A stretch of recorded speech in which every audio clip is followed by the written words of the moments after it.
Hey folks, tonight we kick off with the medieval peasant wedding, a celebration that somehow mixed sacred vows, farm animals, drunk uncles, and sometimes a full-on brawl into one rustic, fever dream party.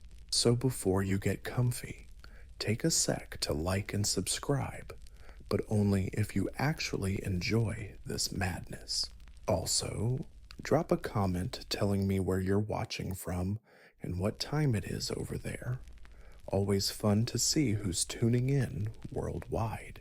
Now, dim the lights, maybe turn on a fan for that soothing white noise, and let's dive into tonight's journey. No invites, no fancy gold embossed parchment, no wax seals, not even an angry crow dropping a scroll on the roof. In a medieval village, weddings spread by one method, only gossip, usually starting with a whisper by the well. You hear that Thomas is marrying Beatrix. The next day, the baker hears it, tells the miller, who tells the midwife, who tells everyone she meets whether they care or not. By nightfall, even the sheep know someone's tying the knot. Fun fact, the priest is almost always the last to find out. No one's getting an exclusive invite. If you're alive and nearby, you're coming not because you're BFFs with the couple, but because weddings mean food, booze, and sometimes a punch-up if the party's lively enough. The bride and groom don't bother with guest lists. They can't control who shows up. Could be 10 people, could be half the county. That's just how it rolls. More people means more gifts, and in peasant economics, that could be one more chicken or a sack of turnips, which is basically treasure if you live in the village. Of course, you plan for guests to come, but also for guests to bail. Some might be dead, some drunk, some just plain forgot. One guy could still be harvesting barley and totally miss the whole wedding happening without him. Time flexible, noon might mean any time between breakfast and sunset. No clocks, just the sun and everyone's shaky guess on how far it's moved since they last looked up after milking cows. The bride and groom couldn't care less about seat charts or name cards. You sit wherever your butt lands on a log, a rock, or a pile of hay, and if a pig's hogging your seat, tough luck. The pig stays put. In the medieval peasant world, fancy dress was more suggestion than rule. Fashion wasn't about trends or looking sharp. It was about not being naked and maybe brushing straw out of your hair. The bride did try her best. She wore her nicest dress, but probably not white. White fabric was impractical, expensive, and a magnet for every farm critter within a 2-meter radius. So she went with brown, gray, or pale gray colors that might have been white before 3 harvests and a sheep-related disaster. She might weave a crown from wildflowers if it's spring, or tie a ribbon made from something vaguely decorative, like an old curtain or someone's spare belt. She wasn't aiming to look like a queen, just hoping she didn't look like she'd been crying over onions all morning. Meanwhile, the groom tries to look decent. Maybe he washed his tunic, maybe he combed his hair, assuming he still has some. If he's got shoes, he wears them. If not, he's rocking barefoot. Calluses were considered rough, but not uncivilized. And if he smells like a pig, well, so does everyone else. Hygiene was relative. Soap existed, but not the kind you'd want near your eyes. Bathing happened seasonally, or when it rained, so most guests showed up not squeaky clean. They just needed to look human, That was enough. Accessories were rare but meaningful. A belt with an extra pouch, stylish. A feather in the hat. Bold choice. Hoping I look like someone who hasn't peeled onions all morning. Meanwhile, the groom's trying to act all proper. He can wash his traditional robe. He can comb his hair, assuming there's still some left. If he's got shoes, he'll keep walking. If not, it's barefoot time. Calloused feet were considered rude, not ugly. And if he smells like a pig, well, so does everyone else. Hygiene was relative. Soap existed, but not the kind you'd want near your eyeballs. Bathing happened by season or rain, so most guests showed up less than squeaky clean. They arrived looking vaguely human. That was good enough. Accessories were rare but meaningful. A belt with a little pouch, stylish. A feathered hat, bold. A tooth still in place. Fancy? No one owned jewelry unless it was stolen or passed down from a great-grandma. That's enough. Accessories were rare but meaningful, like a belt with a pouch, stylish, a hat with a feather, bold. Sirs, tooth still in place. Fancy. Nobody owned jewelry unless it was stolen or handed down from the great-grandma. Had kissed a merchant once. Kids went to school covered in mud, proudly showing off any bug or twig they found on the way. Older men still wore the same wool cloak every day. Old ladies layered up, giving everyone the stink eye, muttering, "Back when I got married," but no one cared if your collar was frayed or your sleeves didn't match. This wasn't a fashion show. This was a rare break after work, a moment to have fun, and if you showed up with both shoes and teeth, you were basically winning. Farmers had to settle for whatever they had, usually swearing vows next to a grave, under a tree, or beside the chicken coop that doubled as a podium. Grass was a luxury most of the time. The ground was either dry and cracked or soggy and full of surprise holes if it had rained recently, which it usually did. The whole ceremony took place on a muddy patch, churned up and fertilized with manure. Guests showed up in their wedding boots, regular boots, just looking sadder than usual. No chairs, no banners, no oak altars made from recycled wood. People stood, squatted, or leaned on the creaky fence that threatened collapse. Sometimes someone brought a bench, and the elders immediately treated it like a royal throne. Everyone else just trying not to fall into the ditch. Decorations nature, mainly weeds. If someone hung a few flowers or ribbons on a fence post, that was considered Martha Stewart-level ambition. The rest of the scene was filled with animals, dogs sniffing everything, chickens darting underfoot, and the occasional confused goat photobombing, followed by the aroma, pigs in the nearby field, sheep close by, and the stubborn smell of cabbage stew bubbling in someone's pot. Mix that with sweat and the overpowering breath of beer, and it smelled less like a wedding and more like medieval perfume, but people still showed up because the setting didn't matter. This was a rare escape from the grind. Sure, the wedding might be in a puddle, surrounded by manure, but hey, better than pulling barley weeds all day when the bride and groom stood before the priest. Most guests were already itching, sunburned, or 3 beers deep. Normal stuff since the ceremony wasn't exactly a Shakespearean production. It was short, awkward, and if the priest had somewhere else to be, even shorter for medieval farmers. Marriage wasn't about flowers, rings, or tear soaked vows. The main deal was making things official.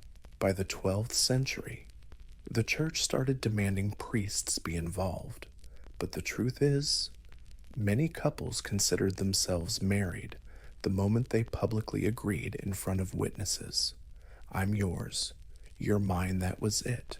Romance, medieval style, with a tax-friendly twist. Some rituals included blessings and a few Latin prayers.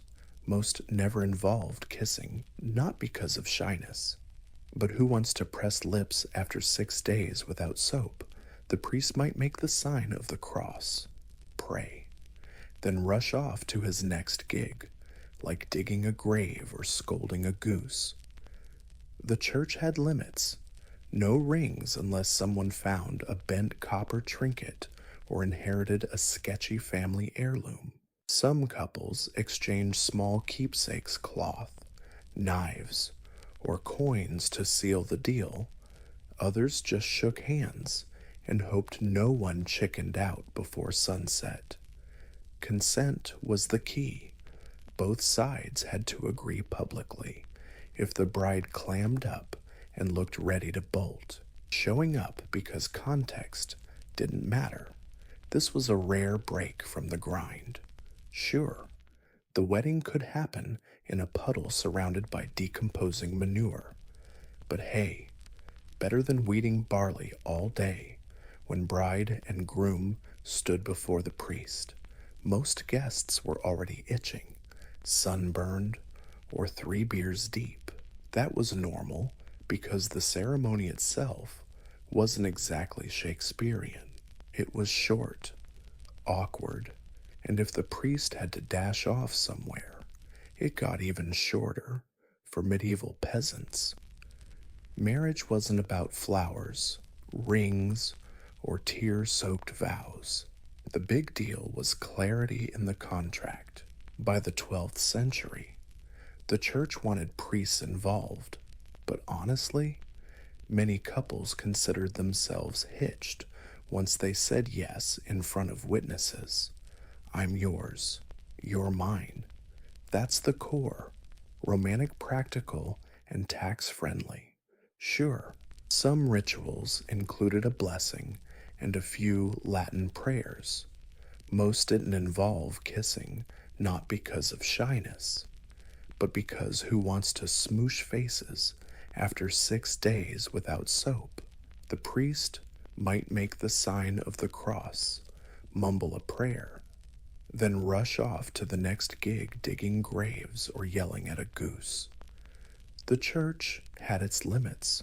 No rings, unless someone found a bent copper trinket or inherited some sketchy heirloom. Some couples swapped small keepsakes, fabric, knives, or coins to seal the deal.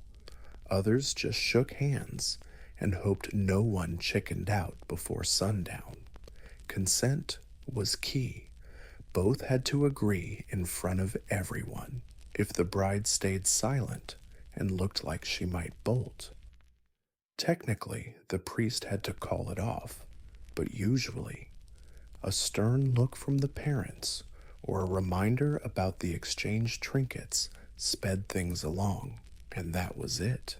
No organ music, no flower petals, no long speeches, just 2 peasants standing in a muddy yard, agreeing to a future of shared work, screaming kids, and if lucky, a decent blanket. Simple, but heavy. Some couples exchanged little keepsakes, fabric, knives, or coins to seal the deal.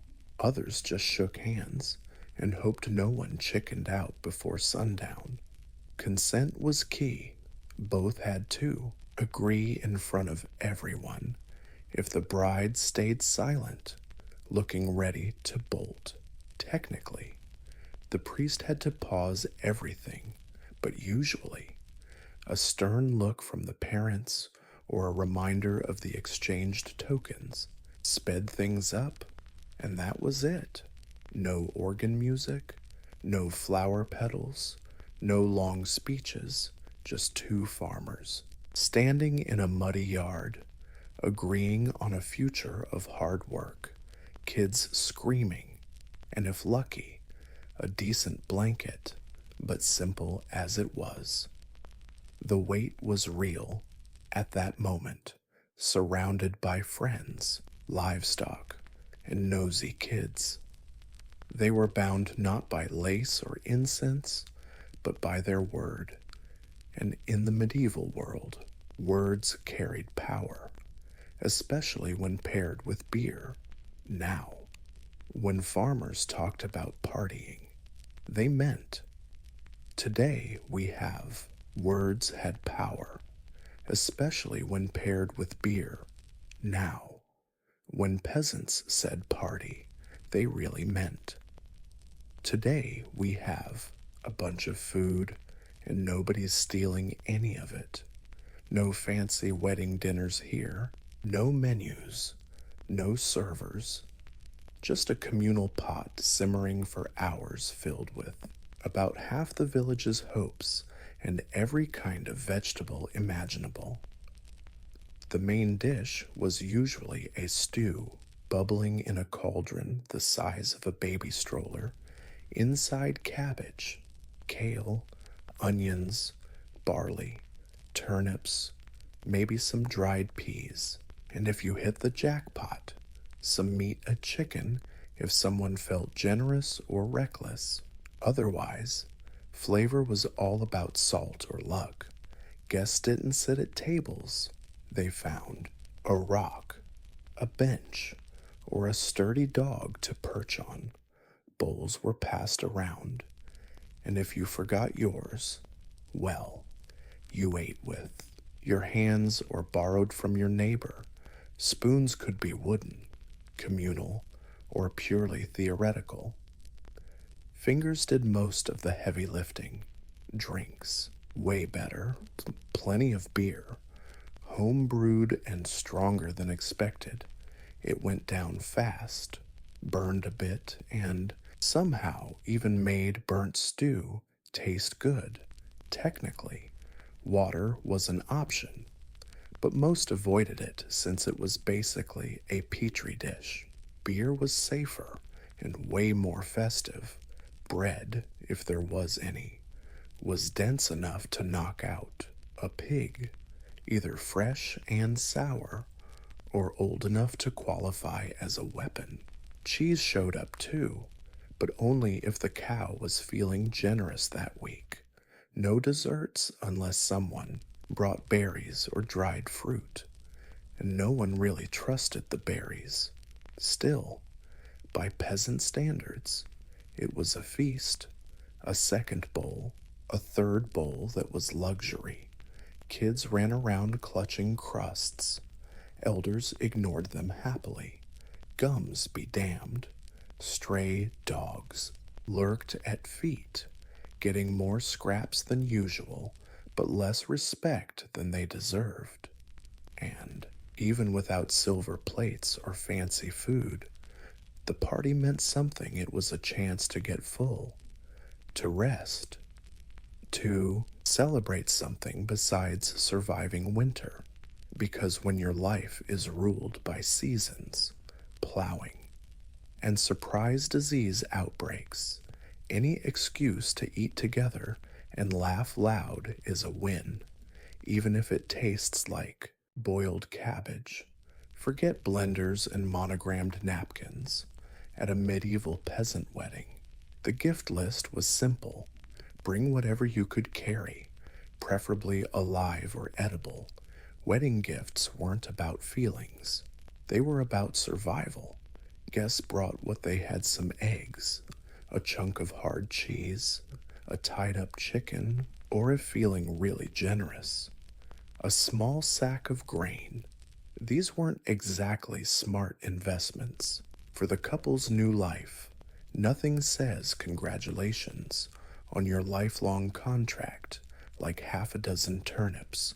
Occasionally, Someone brought something more entertaining, like an old hoe missing its handle, a wooden spoon with bite marks, a limping goat with questionable eyesight. But hey, better than showing up empty handed. Arriving giftless marked you as either dirt poor or ridiculously bold, and either way, everyone noticed. Money was scarce. Most peasants rarely saw coins, and when they did, they hoarded them like dragons hoard gold. So the idea of cash gifts was downright laughable. Goods, not coins, ran the world. If someone gifted the bride a jug of beer or a loaf of fresh bread, they were basically royalty. Sometimes gifts got recycled. Yep, that's medieval style. A goose given at your wedding might show up again at your cousin's wedding a year later, older and crankier. Rumor has it a certain clay jug has been passed around for over a decade. No one remembers where it came from. No one dares keep it. But these gifts weren't just for the couple. They also helped promote community image. Giving something useful showed you were passed down for over a decade. No one remembers where it came from. No one dares keep it. But these gifts aren't just for the couple.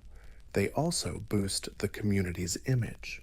Giving a useful gift shows you've invested in the family's success. It shows goodwill, involvement, and hope that when it's your turn to marry, someone will return the favor with a particularly plump chicken. While gift giving was random, it was also warm.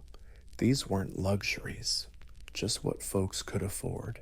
In a world where most had very little, giving anything was seen as generous, even if it made a ruckus.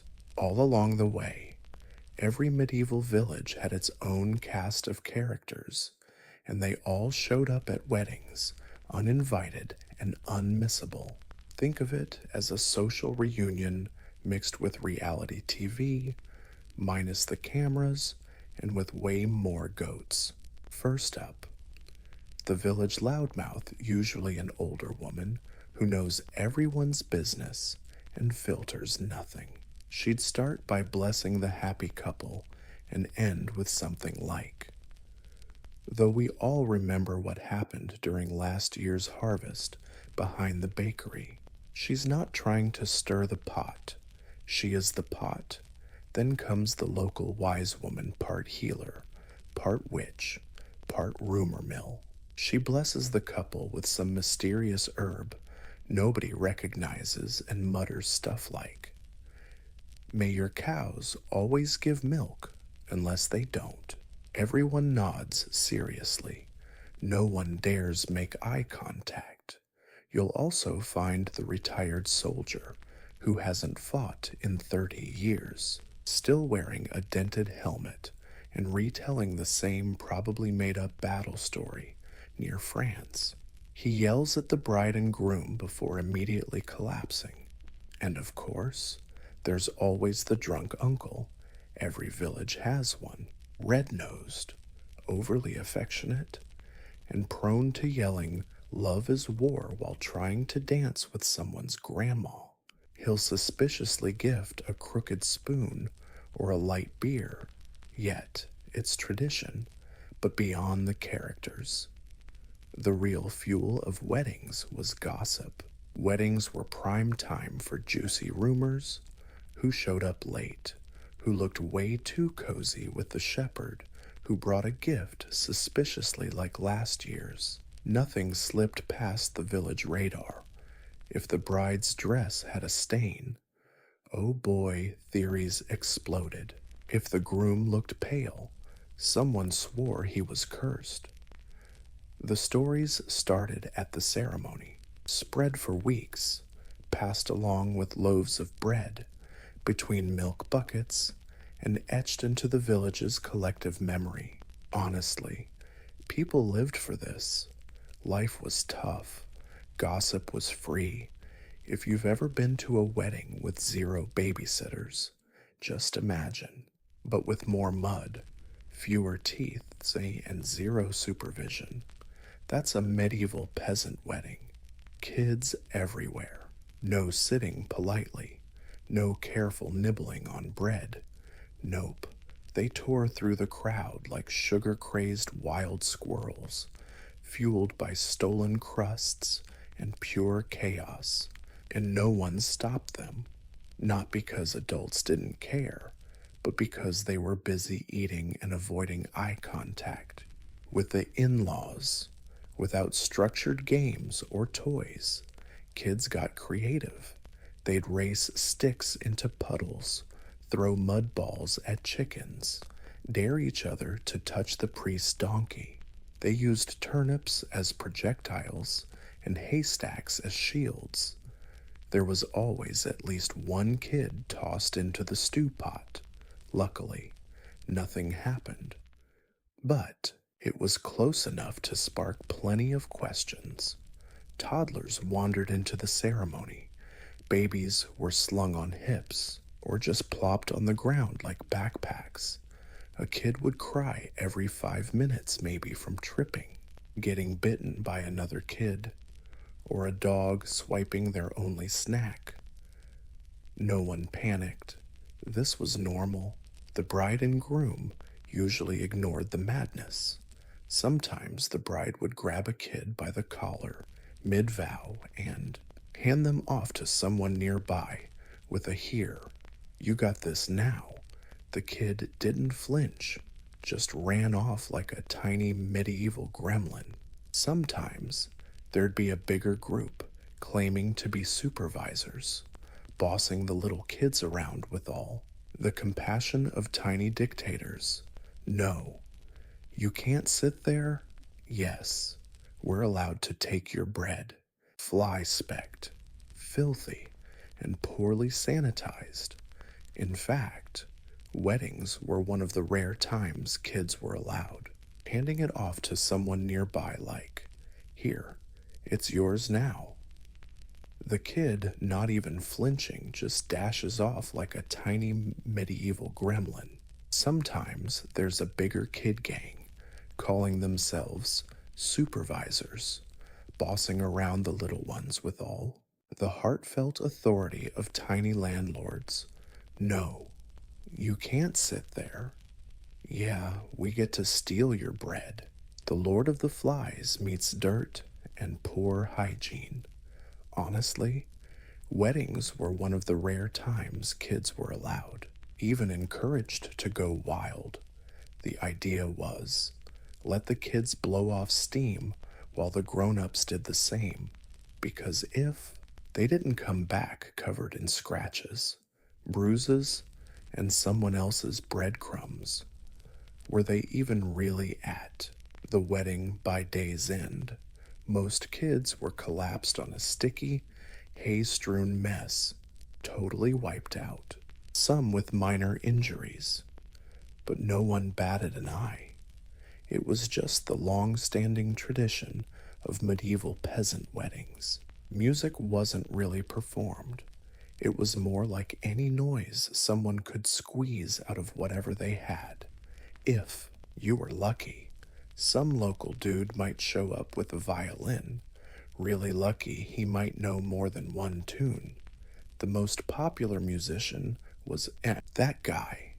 Every village had one dude who claimed he could play something: a flute, a pipe, or some crappy 3-stringed contraption held together by hope and duct tape. Sometimes instruments were improvised: a pot lid and a stick, 2 jugs, or just wildly enthusiastic whistling through a missing tooth. No instruments. Congratulations.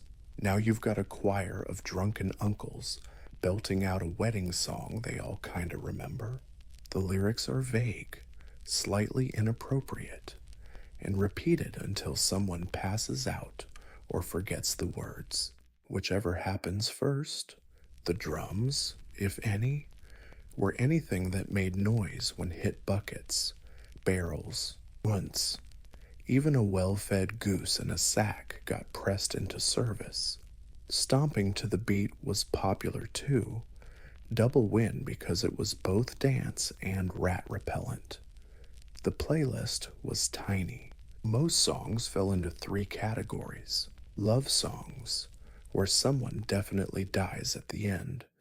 Drinking songs, where everyone dies by the finale. Historical ballads, where everyone dies and loses their sheep. Skill. Nah, nobody cared. Volume was king if you were loud and enthusiastic. Congratulations, you're a musician if you kept to the beat. You were a pro if you could clap on time without face planting. You were a legend. Kids jumped in too, making ear-piercing shrieks. Dogs barked along occasionally. A rooster tried to solo. Total chaos. But somehow it worked. The soundscape was clumsy, off-key, sometimes terrifying, but it filled the air with joy, or at least noise, and that was enough. For peasants who rarely heard music except church bells or rain on a leaky roof, this was magic messy, brief magic. When the music started, and yes, music here means some beat and somebody's awful whistle, it was only a matter of time before the dancing began. And by dancing, we don't mean elegant waltzes or polite steps. We mean stomping, flailing, and hopping around with the kind of energy only folks who've bent over barley fields for 6 months can muster. No formal dances, no rehearsals, just instinctive, wild celebration, chaotic but honest. People formed circles, lines, or whatever shape, and just moved. There was clapping, slapping, yelling, and stomping, often all at once and rarely on beat. Feet hit the ground hard enough to scare birds and kick up mud. Arms draped over shoulders. Sometimes they accidentally smacked each other's backs. The elders on the sidelines clapped and cheered anyone who could stand straight for more than 3 songs. Some villagers tried fancier moves, usually those who'd visited bigger towns or heard stories from a traveling dancer 5 years ago. The brave ones tried spins or jumps, only to land awkwardly and pretend they meant to sit down all along. Shoes were optional by the second dance. Most people had kicked theirs off, lost them, or realized they were just slowing them down. Bare feet pounding mud turned into percussion. Occasionally, someone fell. Everyone cheered. Falling was part of the ritual.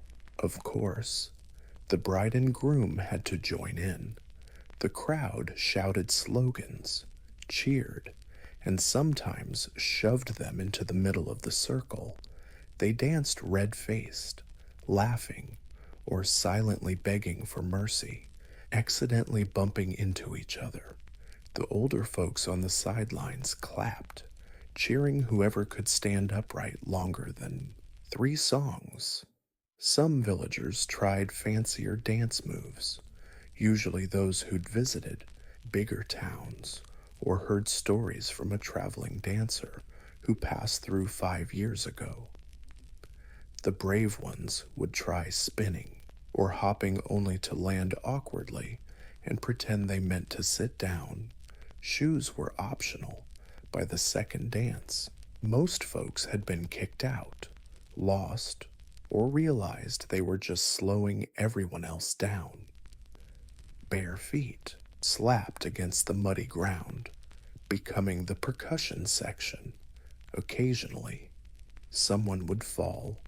Everyone cheered. Falling was part of the ritual, of course. The bride and groom joined in too. The crowd shouted slogans, cheered, and sometimes pushed them into the middle of the circle. They danced, blushing, laughing, or quietly begging for mercy. Someone always stole the spotlight. Kids joined in, inventing their own moves, mostly spinning until they tumbled over. One particularly bold kid often started an eel dance. Nobody knows where they learned that. They just did it. And while nobody called it graceful, that dance was pure honesty. It was fun. It was the peasants saying, "We're alive. We're full. We're together. Let's move." If music was optional and dancing was, beer was absolutely mandatory. No medieval peasant wedding was complete without it, and not just 1 or 2 pints. We're talking jugs, barrels, buckets, whatever could hold fermented liquid without leaking like crazy. Water was suspicious, mainly because it often had nasty stuff like frogs, dirt, or, dissent. Beer, on the other hand, got boiled during brewing, making it safer and way more interesting. It wasn't always strong, but it could be, depending on who brewed it and how much they cared about finesse. Most weddings had a mixed light beer for kids and old folks, and a stronger brew that could knock out a grown man in 3 cups. This stronger stuff usually came in big wooden barrels and got ladled out like soup. No one asked what was in it. You just drank and hoped you'd remember the rest of the night. Cups were passed around freely. If you had your own, great. If not, you shared. Nobody worried about germs, mostly because germs hadn't been invented yet, and also because beer felt clean. That tingly burning sensation, they said it was disinfectant, or maybe just blindness. With every round, the crowd got louder, looser, and a bit more chaotic. Polite chuckles gave way to belly laughs. Stories grew taller. People started complimenting the bride's smile or the groom's strangely shaped knees.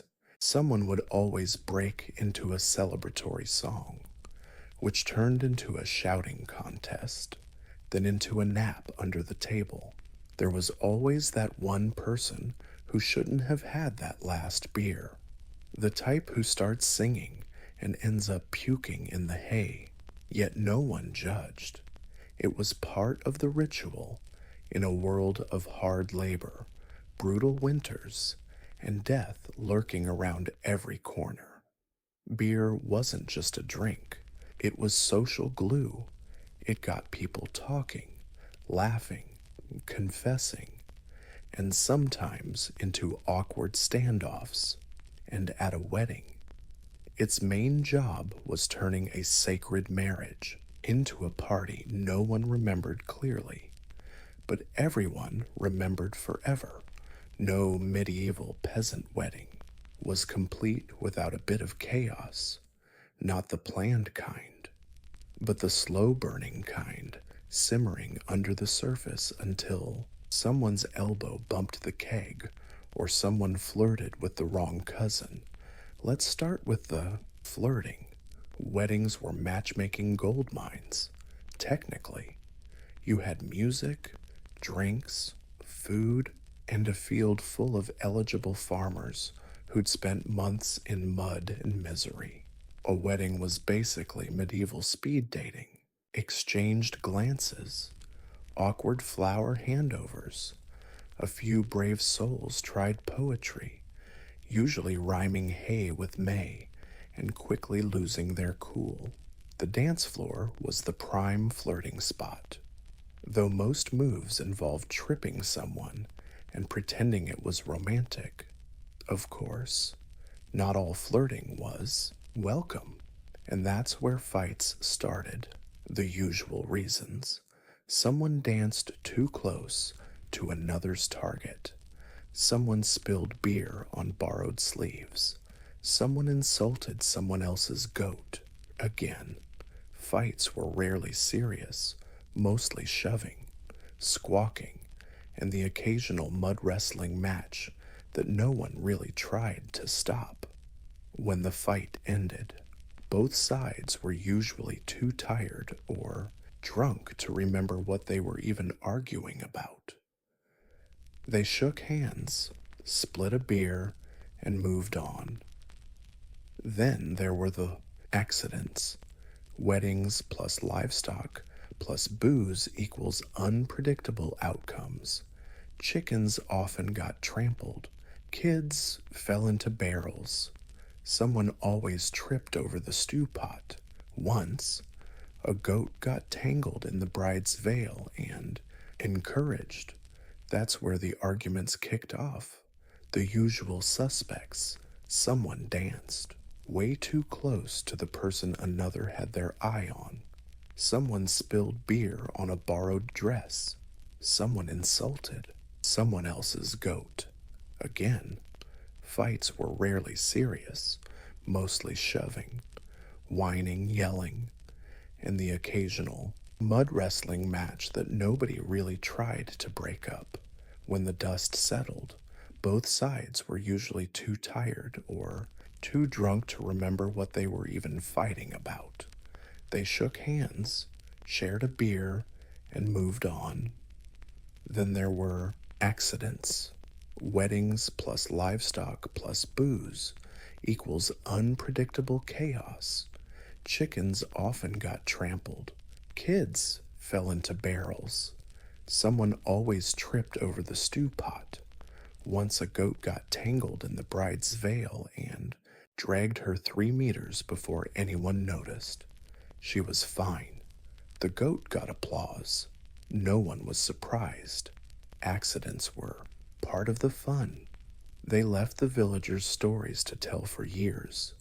You remember Thomas's wedding when old Magda sat on a beehive, instant legend. And while the nobles had fancy parties and carefully crafted toasts, peasants spilled beer, accidentally kissed, and got minor head injuries. Somehow, that felt more real.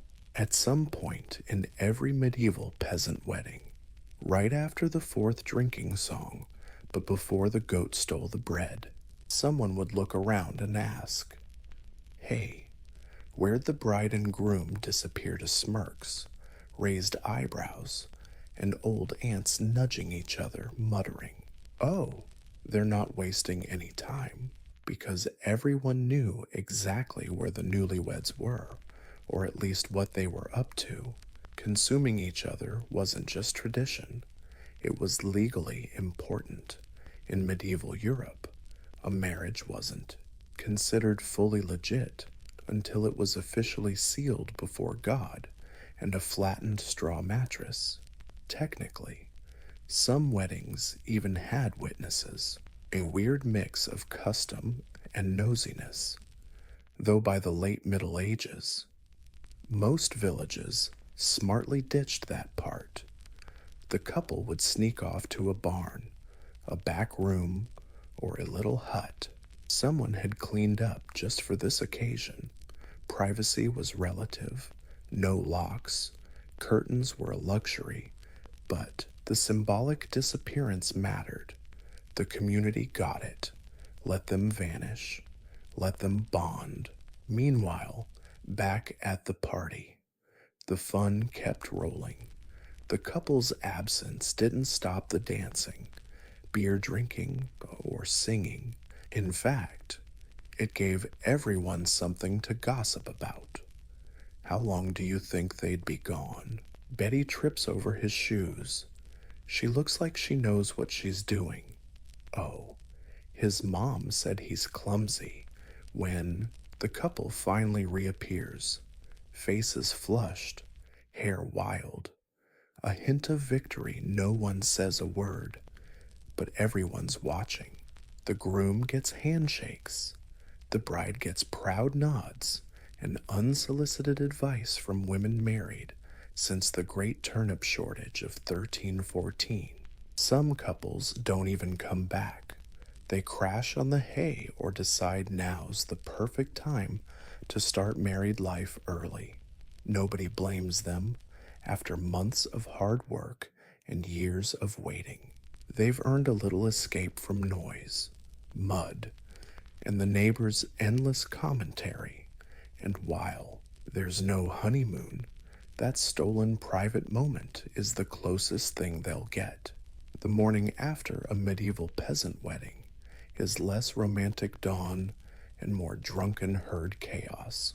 The music, laughter, and wild goat chases are gone. Instead, sore feet, empty jugs, and the slow realization that someone definitely slept in a cabbage patch. Guests appear wherever they collapsed hay piles under carts, in barns, or curled up like snoring giant cats by the communal fire. Hair tangled, mud-stained doublets, a guy wearing someone else's cloak who doesn't look too eager to give it back. The banquet table, if you could call it that, is now a war zone. Half-eaten bread, spilled beer, an overturned stew pot, and the unmistakable presence of a chicken that apparently stayed all night. Someone found a single shoe in a tree. Someone else bought a dog. Of course, kids are awake, fully alert and sticky, dragging sticks and singing wedding tunes with lyrics they made up. A toddler proudly toddles by, clutching a goose egg, and nobody knows where it came from or if the goose is okay. The bride and groom are probably still in hiding. Eventually, they'll show up again, hair wild, exhausted, maybe still straw-stuck, ready to start a new life of chores, livestock, and mild existential dread. But this morning, they get to keep the legend alive. The fitter folks will help clean up. Bread crusts get scooped up, cups stacked, barrels rolled away. Others just sit on logs, clutch their heads, mumbling prayers for silence, strong tea, or a time machine. The priest strolls by with a suspiciously smug look. He's not partying. He remembers everything. Worse, he's ready to talk about it. Still, despite the mess. No one, sticky and awake, dragging sticks and singing wedding tunes with lyrics they made up themselves. A toddler waddled by, proudly clutching a goose egg, and nobody knew where it came from, or if the goose was okay. The bride and groom were probably still hiding. Eventually, they'd show up again, hair wild, exhausted, probably still covered in straw, ready to start a new life of shared chores, livestock herding, and mild existential dread. But this morning, they got to keep their legendary image intact. The healthier folks helped clean up. Bread crusts were scooped up, cups stacked, barrels rolled away. Others just sat on logs, holding their heads, mumbling prayers, begging for silence, strong tea, or a time machine. The priest passed by with a suspiciously smug look. He certainly wasn't party time. The guy remembers everything, and worse, he's ready to talk about it. Yet, despite the mess, nobody complains. There's a quiet kind of satisfaction afterward. The wedding happened. The couple got hitched. The whole village gathered, danced, ate, spilled some blood, and survived. That's all it takes. When you think medieval weddings, you picture fancy stuff, flower crowns, flowing gowns, soft music echoing through the trees. Sure, that happened somewhere, but for the peasants, the real legacy was wedding was way simpler. Mud, laughter, bruised knees, boiled cabbage, and community. These weddings weren't about status. No flashy show-offs, no photographers, no event planners, no mood boards. What mattered, and what really meant something, was just being there. The whole village turned up, not just to witness the vows, but to join in on something rare joy, because a peasant's life in the Middle Ages wasn't just rough, it was relentless. Hunger, sickness, taxes, bad weather, and the occasional armed noble barging into your barley field. Brief joy, fleeting joy. But the wedding was an exception, a shared pause amid the chaos, a moment when dirty hands held bread instead of tools, and singing replaced cursing curses at stones, even if the stew was bland, the beer ran out, or someone got pranked with a rock. It didn't matter. What mattered was the whole village gathering to say, "These two are facing the world together now.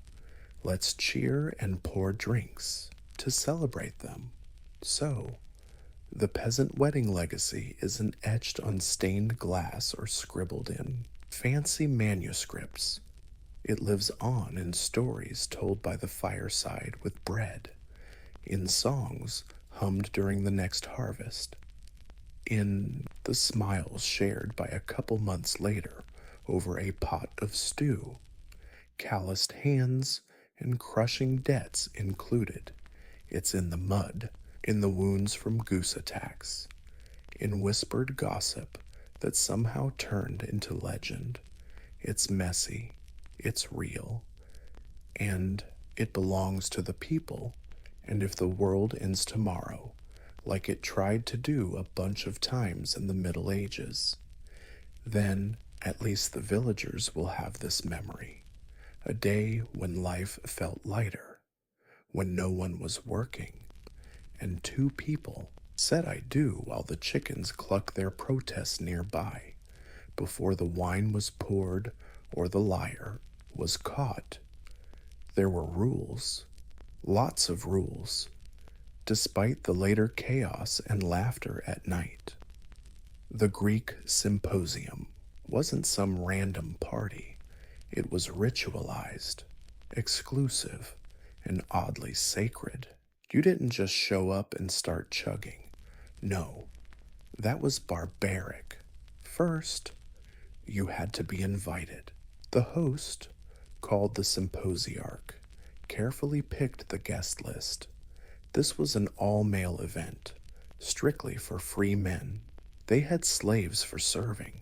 Women only got in if they were courtesans or hedirai.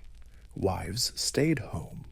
The evening kicked off with a meal called the deipnon, where everyone lounged on couches, heads resting on pillows like relaxed philosophers. This wasn't the real symposium yet. This was warm-up. No wine yet.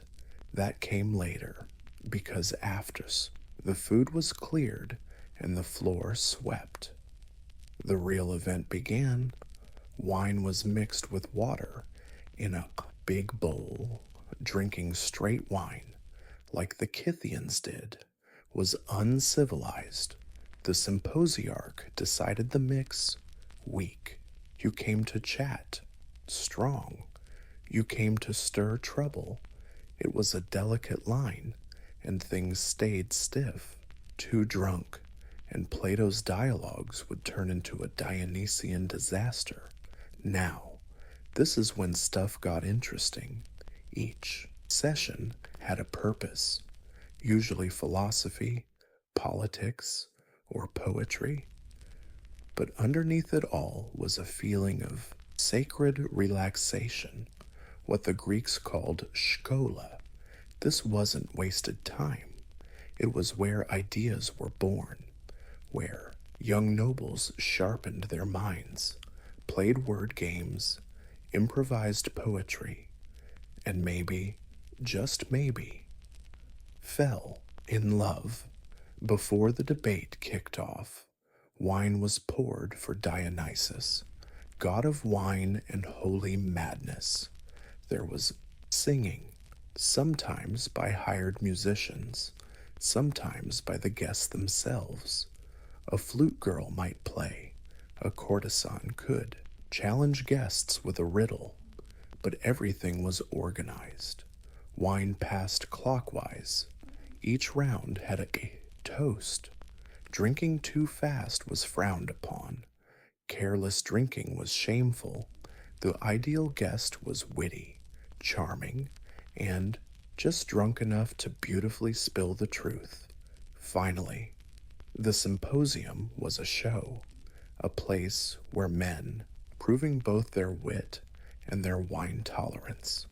It's a dance between brains and booze, and if you break the rules, you're not just embarrassing yourself, you're insulting the whole vibe of the gathering.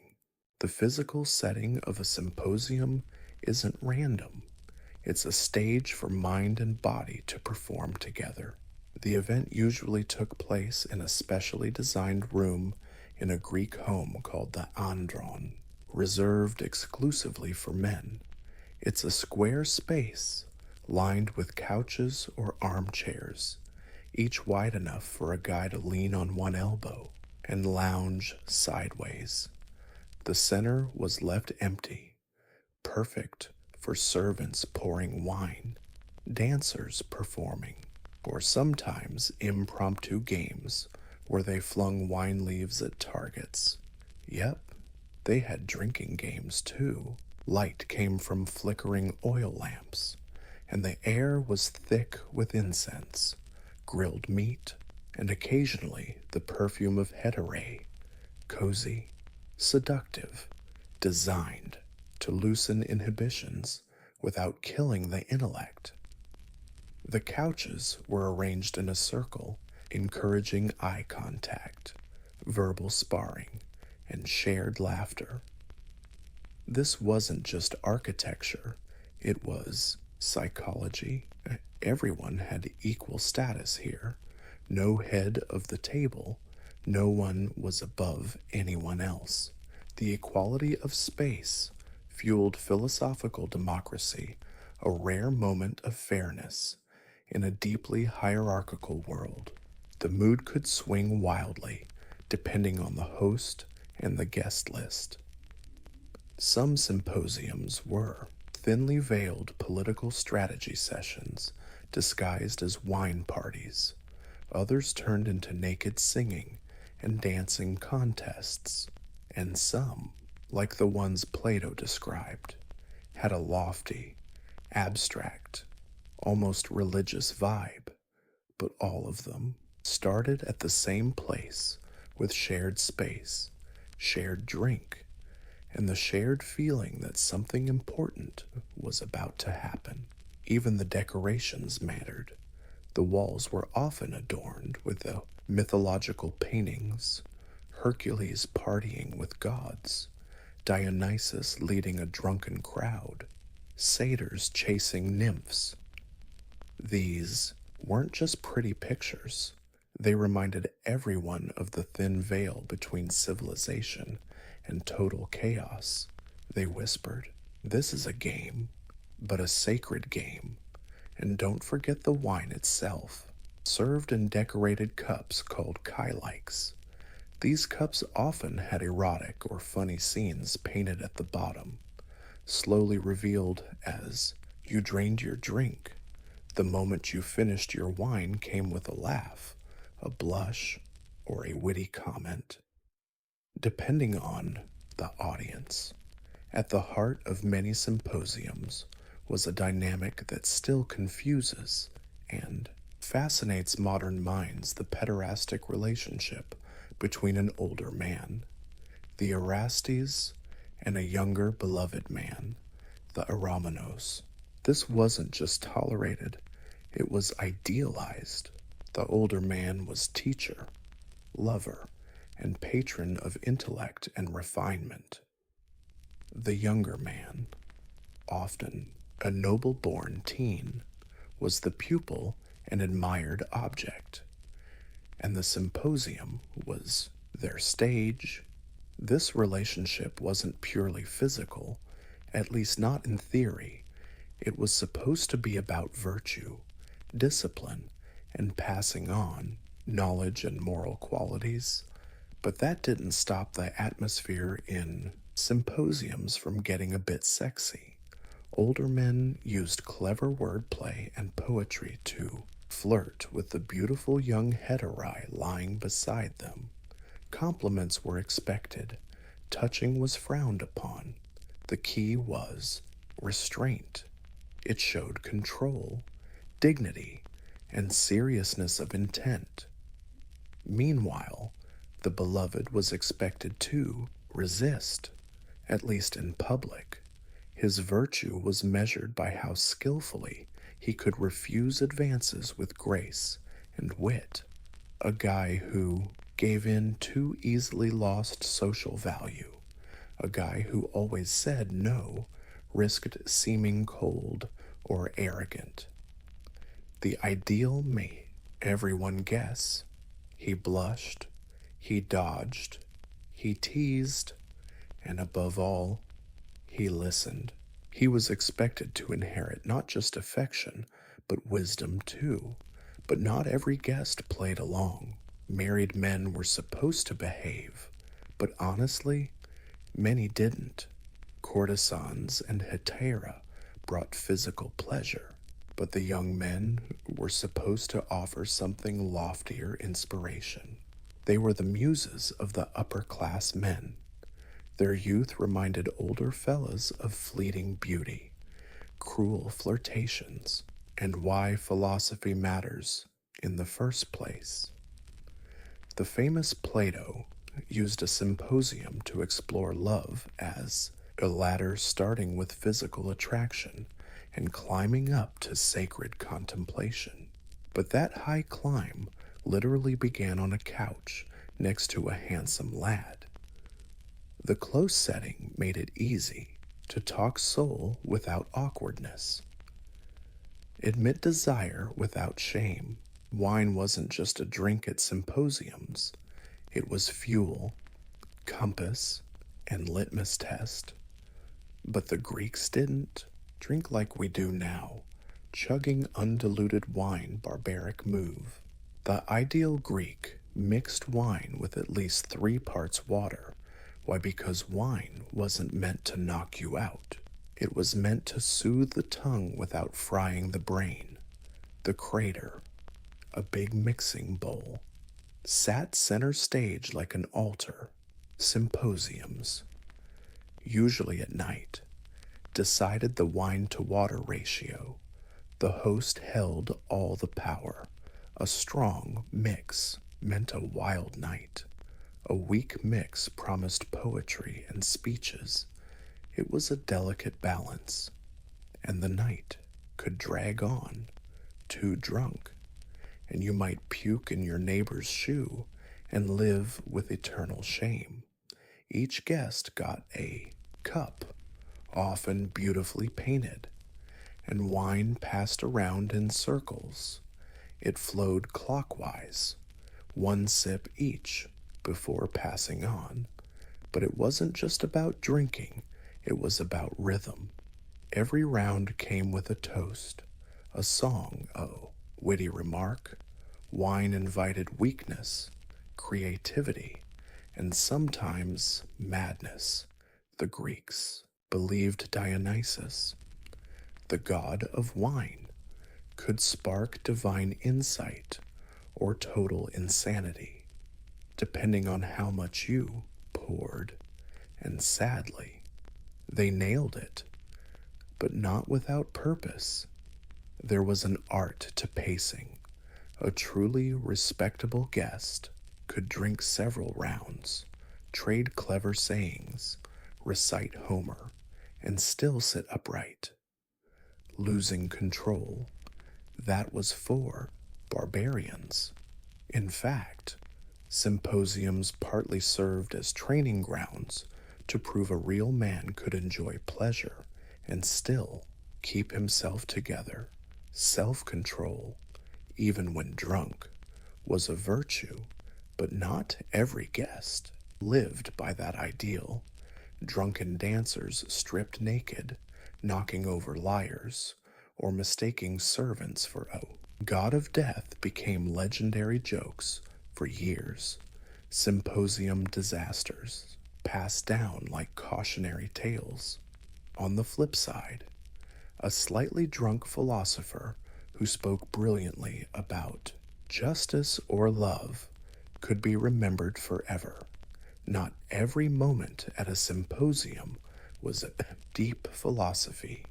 When wine flowed and minds relaxed, the Greeks moved on to games and music, structured fun designed to show off wit, intelligence, and a man's social finesse. Symposiums weren't just brain flex zones, they were stages for performance. One of the most popular games was Cottabos, to show off a man's spirit, wit, and social finesse.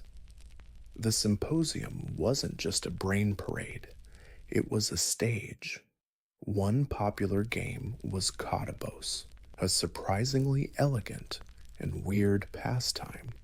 Guests would flick the leftover wine at a target, usually a plate on a stand or floating in a bowl of water, trying to knock it down with a perfect splash.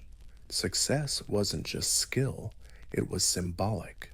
Men often named their lovers while pouring wine. A bold mix of flirting and sports hit the mark, and the gods were cool with your love. The girl, well, maybe you didn't deserve her. Music was always there.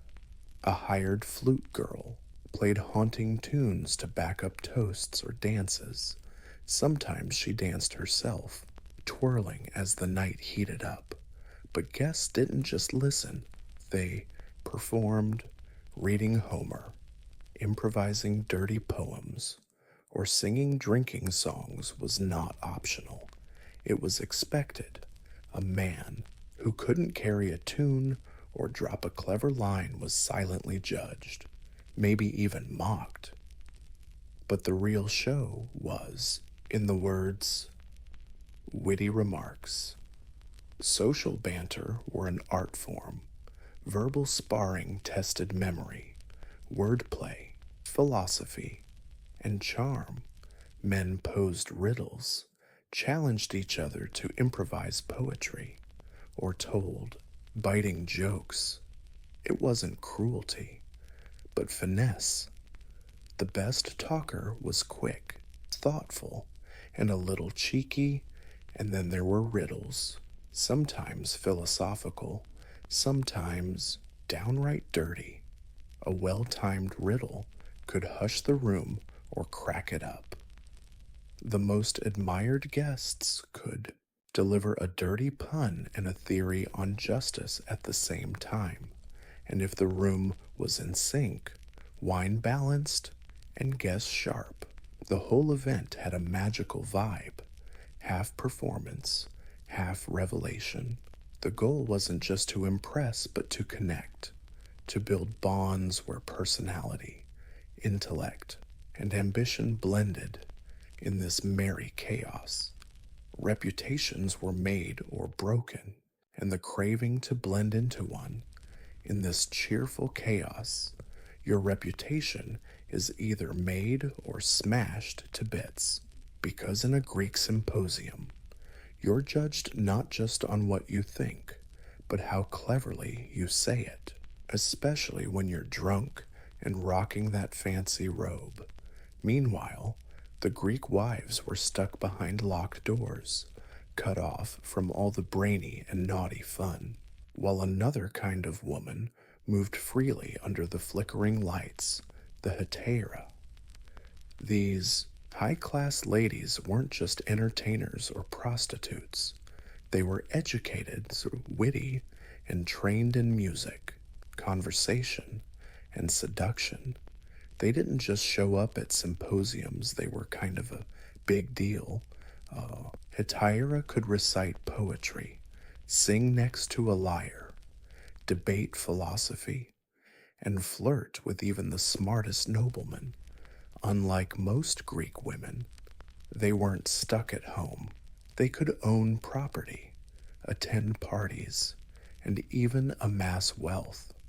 Some became legends, like Aspasia, the famous partner of Pericles, rumored to have taught rhetoric to Athens' greatest minds. But don't get it twisted, their status was complicated. They walked a thin line between being revered and despised, praised for their brains and charm. They were also objects of lust and mockery. Still, in the wine-soaked world of the symposium, heterae were often the only women who could speak freely and actually be heard. Their presence changed the game.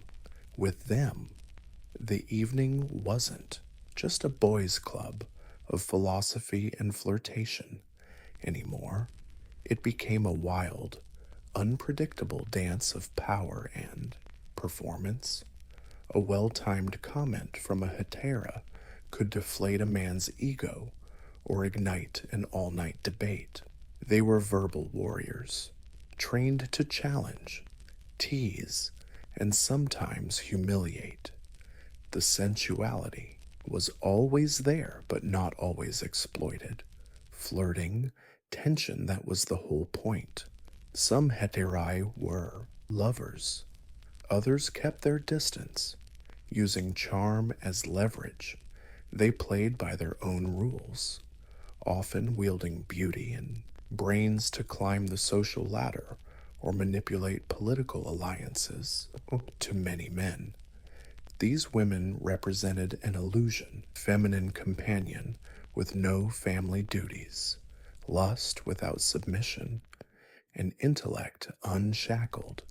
They had freedoms that Greek wives could only dream of, making them both intoxicating and dangerous in a room designed for male pleasure. Hetairai were a reminder that real control never fully rested with the men. They could kill a joke, steer a debate, or inspire a poem remembered for generations. In a culture obsessed with power and performance, they were masters of both, despite all the games, flirting, and over-the-top poetry. The symposium's greatest legacy was probably its intellect. Beneath the laughter and drunkenness, something remarkable happened. Serious ideas started to take root. These weren't just wild drinking parties.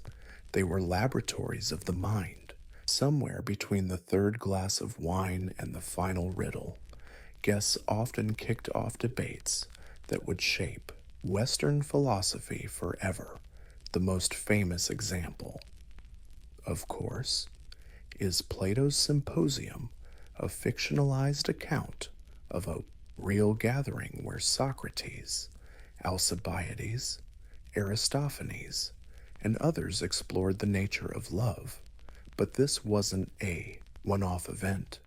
Across Greece, especially Athens, symposiums were known as idea battlegrounds. Public issues, metaphysics, ethics, and human desires were all on the menu. These debates weren't lectures. They were battles of logic, intellect, and emotional conviction. Context was key.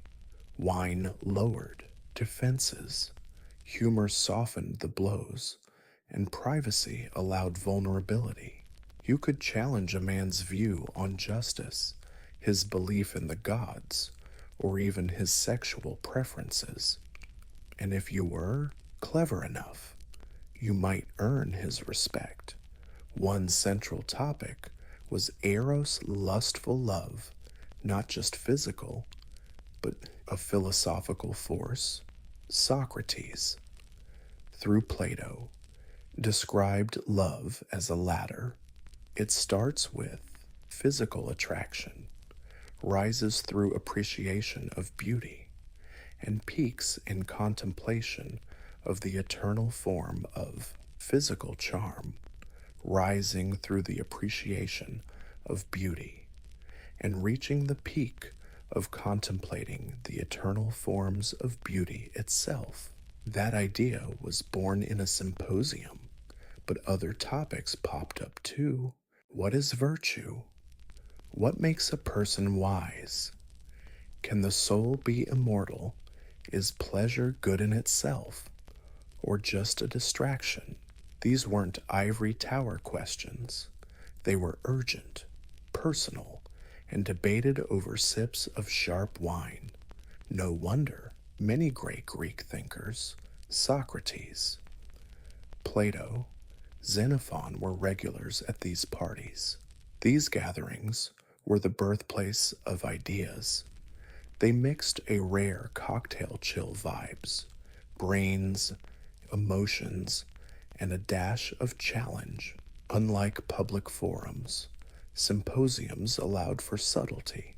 You could speak your mind, backtrack mid-sentence, or toss out half-baked ideas and see where they'd land. With all their intellectual ambition and poetic charm, symposiums often, and quite regularly, spiraled into chaos.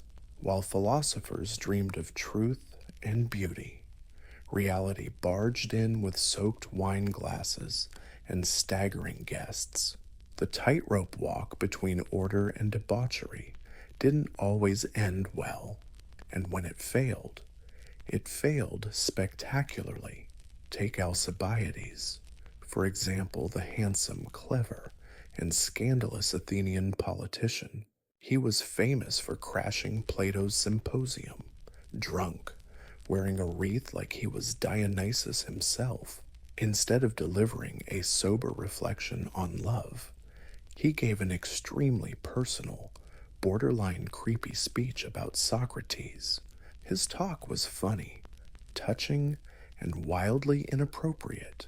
The line between admiration and desire totally blurred. What should have been a classy evening turned into a shameless drunken frenzy.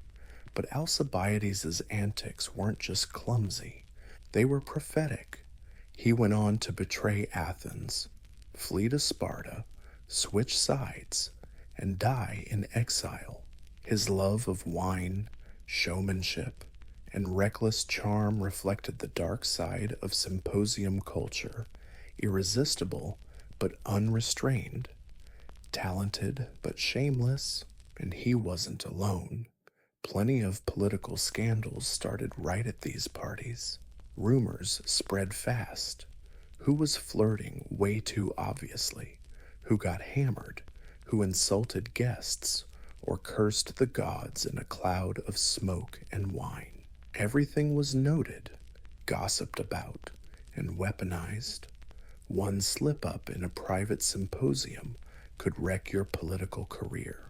Symposiums were also linked with moral decay, especially later on, as Athens declined and Rome rose. That original balance between intellect and indulgence tipped dangerously toward pure hedonism. Wine stopped being watered down. Guests gorged themselves instead of composing poetry. There were more flute girls than philosophers, and what started as a sacred game turned into a skeptical show. Even the famously tough Spartans mocked Athenian symposiums as weak, effeminate, and downright depraved. To them, lounging on couches, debating love while sipping watered-down wine was basically moral decay on a silver platter.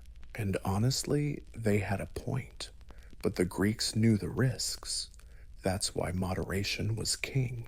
A man who could stay dignified while drunk, be charming without going overboard, and argue without humiliating others was the true symposium hero. Long after the last pit was filled and the final fake note faded, the Greek symposium left behind something way more lasting than a hangover, a legacy of intellectual culture that still shapes how we think, talk, and connect today. What started as a fancy drinking party is now one of the most surprising forces in philosophy, art, and social progress. Symposiums dropped a radical idea for their time. Entertainment isn't just laziness, it's sacrifice. Schole, a Greek word meaning leisure, is the root of our word school. Not a coincidence. Symposiums turned free time into a testing ground for learning. This proved that brains don't only come from temples or classrooms, they can spark up over wine, laughter, flirting, and fiery debates. Plato's Symposium is the world's most famous legacy of this, and its impact can't be overstated.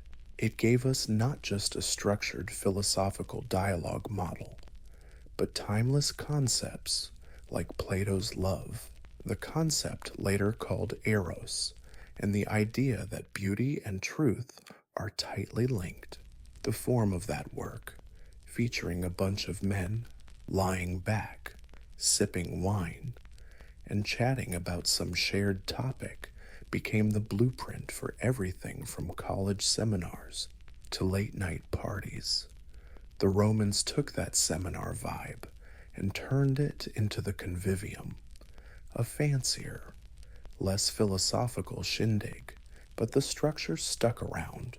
Medieval and Renaissance thinkers revived the seminar spirit in salons, clubs, and their own little societies. And even today, we're still riding its coattails. Dinner parties morph into deep chats at midnight. Book clubs spend more time on existential questions than the actual book. Podcasts where two souls drink, joke, and break down reality together. Even the seminar's screw-ups left their mark: gender bias, beauty and age hierarchies, the perils of overdoing it. All cautionary tales on how to build and break communities. But maybe the biggest gift, the idea that fun and thinking aren't mortal enemies. That beauty, desire, humor, and brains can all hang out in the same room. And that truth can be seduced, not just debated. In the end, Greek seminars weren't just where philosophy met pleasure. They were where civilization realized mind, body, and spirit all need a place to play. And in that sacred, wine-soaked space, the Western world learned how to talk. Imagine you're strolling the streets of ancient Thebes or Memphis. Heat radiates off limestone, and the air smells like incense, lotus, and palm wine. But what grabs your attention isn't the temples or towering columns. It's the people, men and women alike. Their faces are decked out with thick, dramatic black eyeliner stretching from the corners of their eyes. Their heads aren't rocking natural hair, but elaborate wigs braided, curls, sometimes even spritzed with perfume. It's bold, unmistakable, and everywhere in ancient Egypt. Looks weren't just about vanity. They were a coded language. What you wore on your head and painted around your eyes told the world who you were, what you believed, and your place in society. Wigs and eyeliner weren't just trends.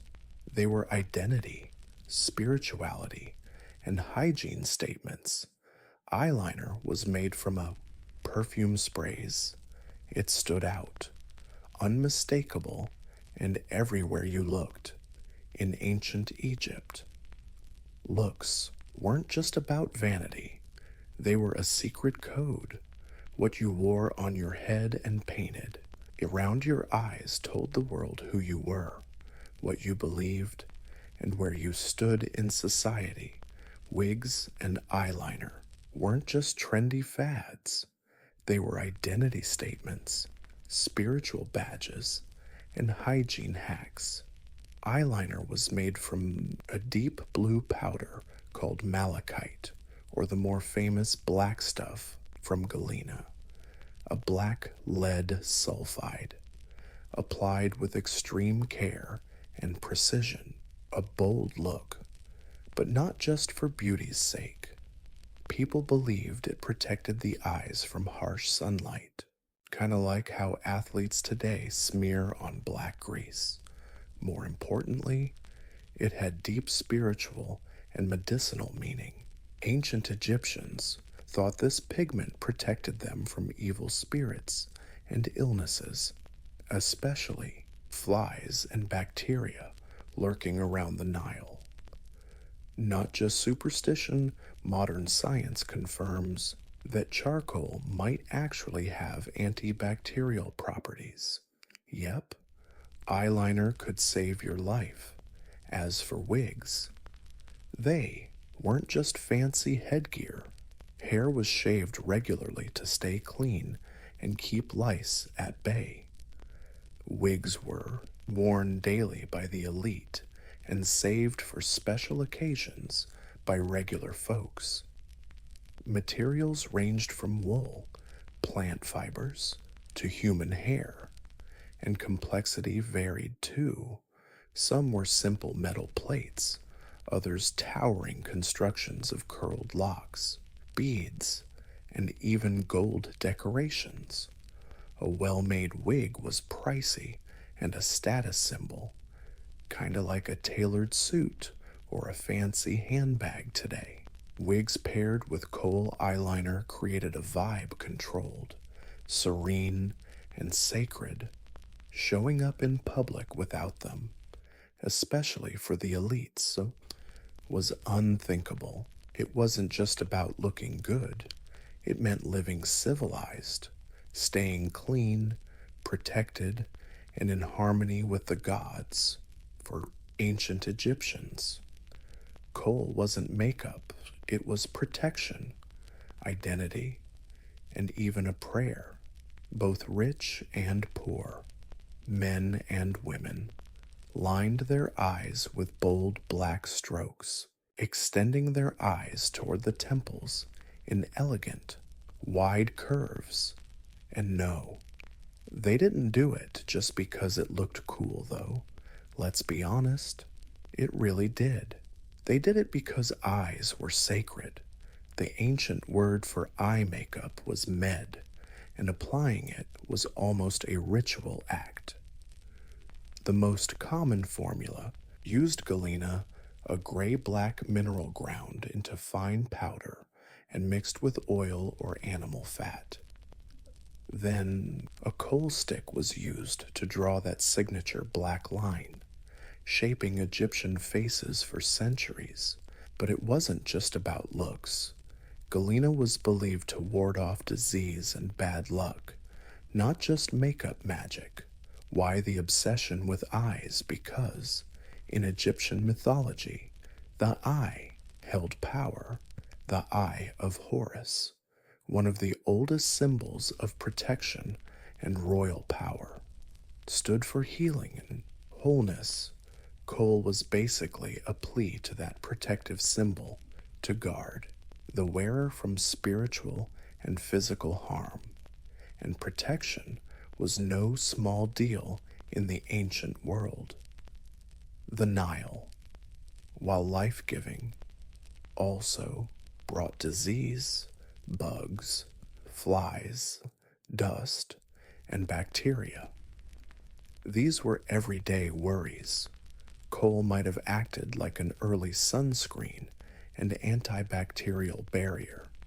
Archaeologists even found that lead salts in coal stimulated nitric oxide production in the skin, boosting the immune system. So, practically speaking, it healed and decorated. But the purpose of coal wasn't the same for everyone. The wealthy could use fine galena and fancy tools made from ivory or polished wood. The less rich might settle for simpler versions or crushed charcoal, but the need to decorate and protect the eyes went beyond class. Even laborers might squint their eyes. A daily sacred ritual. Interesting thing is, eyelining was deeply sensual, not just about modern aesthetics. Very intimate. Getting your eyes ready for the world meant prepping your soul. It was a connection to the divine, cleanliness, and seduction all expressed along the eyelid. In ancient Egypt, your hair, or more precisely, your wig, let everyone know everything they needed to about you, who you were, how pure, how wealthy, and how close to the gods you were. Wigs weren't just decoration, they were status, practicality, and ritual, all wrapped into one stylish headpiece. Let's start with the basics. Most Egyptians shaved their heads, practical and cultural reasons. In Egypt's blazing heat, real hair got hot, sweaty, and attracted lice. A shaved head was cleaner, cooler, and way more comfortable. But walking around bald wasn't exactly elegant. So, wigs came to the rescue. Wigs were mostly worn by the elite pharaohs, priests, and rich nobles. But even the middle class had simpler versions. They were made from all sorts of materials, depending on your social status. The wealthiest Egyptians ordered custom wigs. Wigs were crafted from human hair, sometimes mixed with plant fibers or sheep's wool for extra volume and texture. These wigs could be styled into complex curls, tight braids, or layered locks, usually held together with beeswax, and walking around bald wasn't exactly a look of elegance. So slap on a wig. Wigs were usually sported by the elite, pharaohs, priests, and wealthy nobles. But even the middle class had simpler versions. They were made from all sorts of materials, depending on your social rank. The richest Egyptians commissioned custom wigs, wigs crafted from human hair, sometimes mixed with plant fibers or sheep's wool for extra volume and structure. These wigs could be styled with intricate curls, tight braids, or layered hair, often held in place with beeswax and cones of fragrant fat melting slowly into the scalp over the day. In short, pure luxury. Shape and style also made a statement. A geometric bob might scream formal event, while long flowing hair dotted with gold beads showed royal power. High priests often wore signature styles tied to their temple duties, and kids, even royal ones, sometimes sported that famous long sidelock of youth, often shaved off, except for one intricately braided lock. But wigs weren't just for show, they were loaded with meaning. Covering the head symbolized control, purity, and sacred connection. Priests shaved their heads before entering temples, but wore wigs during outdoor rituals, highlighting the divide between spiritual holiness and public performance. Over time, wigs became heirlooms, passed down, or buried with their owners. A fine wig might be carefully placed in a tomb, strands still holding shape. After thousands of years, some mummies were even found with wigs still on their heads, delicate braids and tight curls, rest on silent faces, ready for the afterlife. If wigs were crowns, perfume cones were the halo. No ancient Egyptian look was complete without a scent, literally sprayed atop the head.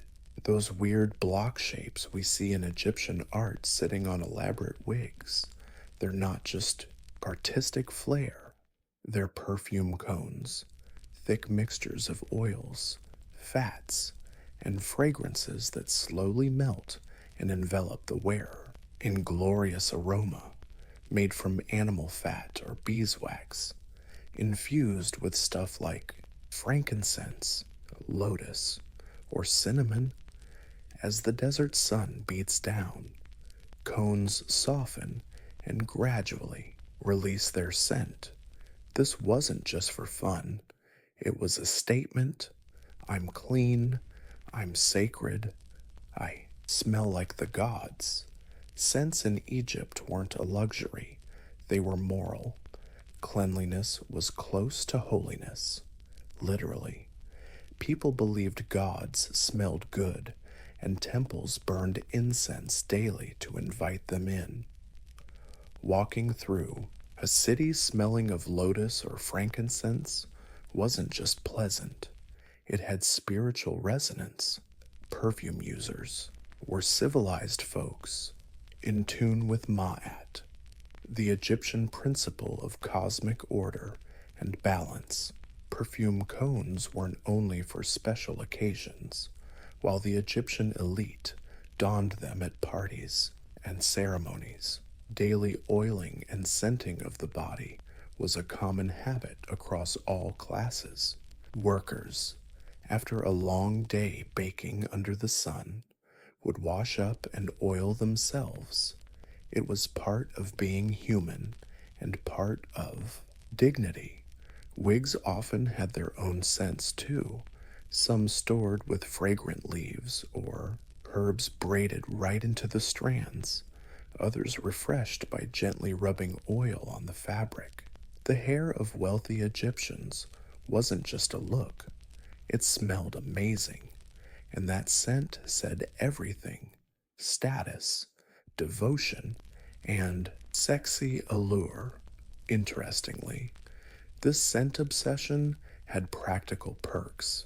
Melting cones acted like moisturizers in Egypt's dry climate, protecting hair and scalp. They might even repel bugs. Again, beauty and function went hand in hand. One of the coolest things about ancient Egyptian beauty culture was its equal opportunity approach to cosmetics. In a world where modern standards often say makeup is for women only, ancient Egypt blurred those lines. Men wore eyeliner, women shaved their heads, everyone oiled their skin, spritzed perfume, and rocked wigs on special occasions. Beauty had no gender. It was sacred, hygienic, and deeply social. A high-status Egyptian man might start his day with a full-body wash, then oil himself with perfume. Next came the application of kohl. Yes, thick black liner carefully drawn on upper and lower eyelids, eyes extended beyond the natural line. With iconic strokes we still associate with pharaohs and gods, not vanity identity. Women did. Iconic lines we still associate with pharaohs and gods, not vanity, but identity. Women did similar rituals, but with more elaborate hairstyles and scents.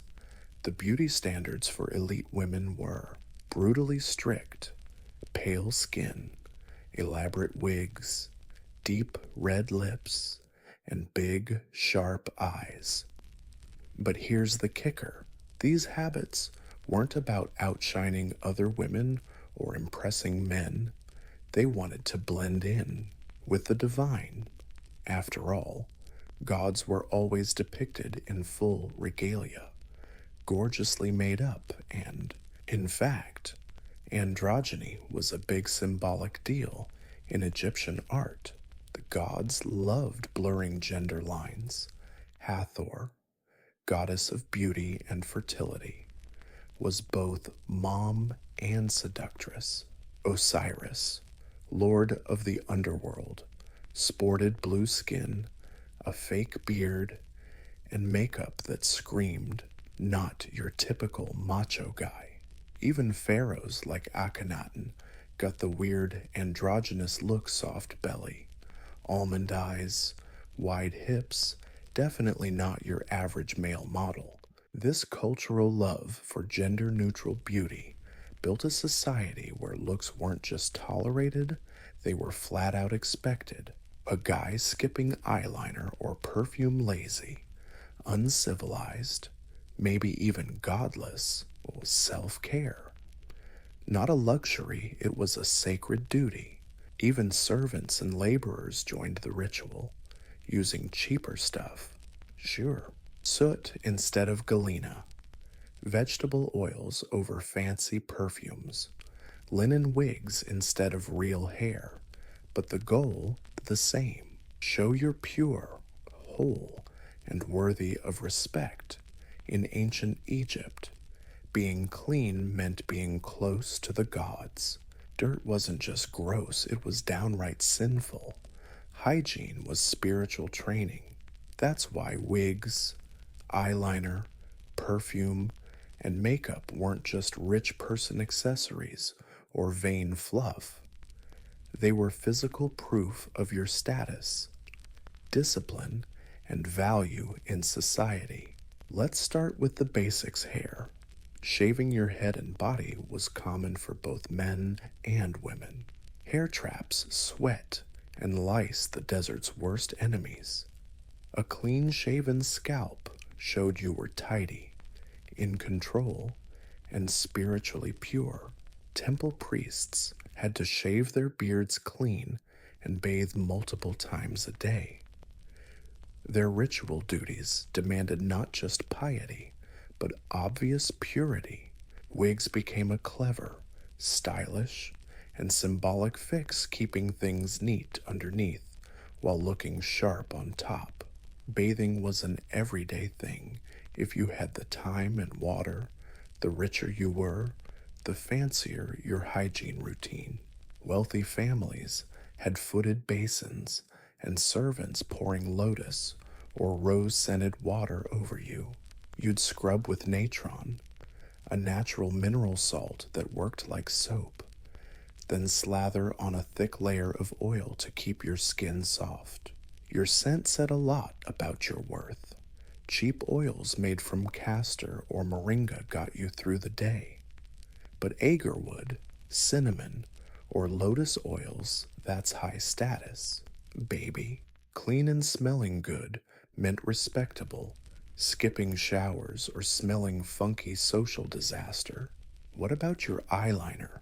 The quality of your charcoal, how finely it was ground, the minerals used, and your artistic flair with it big status signals.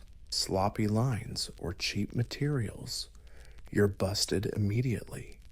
A noble's coal container might be ivory or gypsum, a craftsman's rough clay or wood.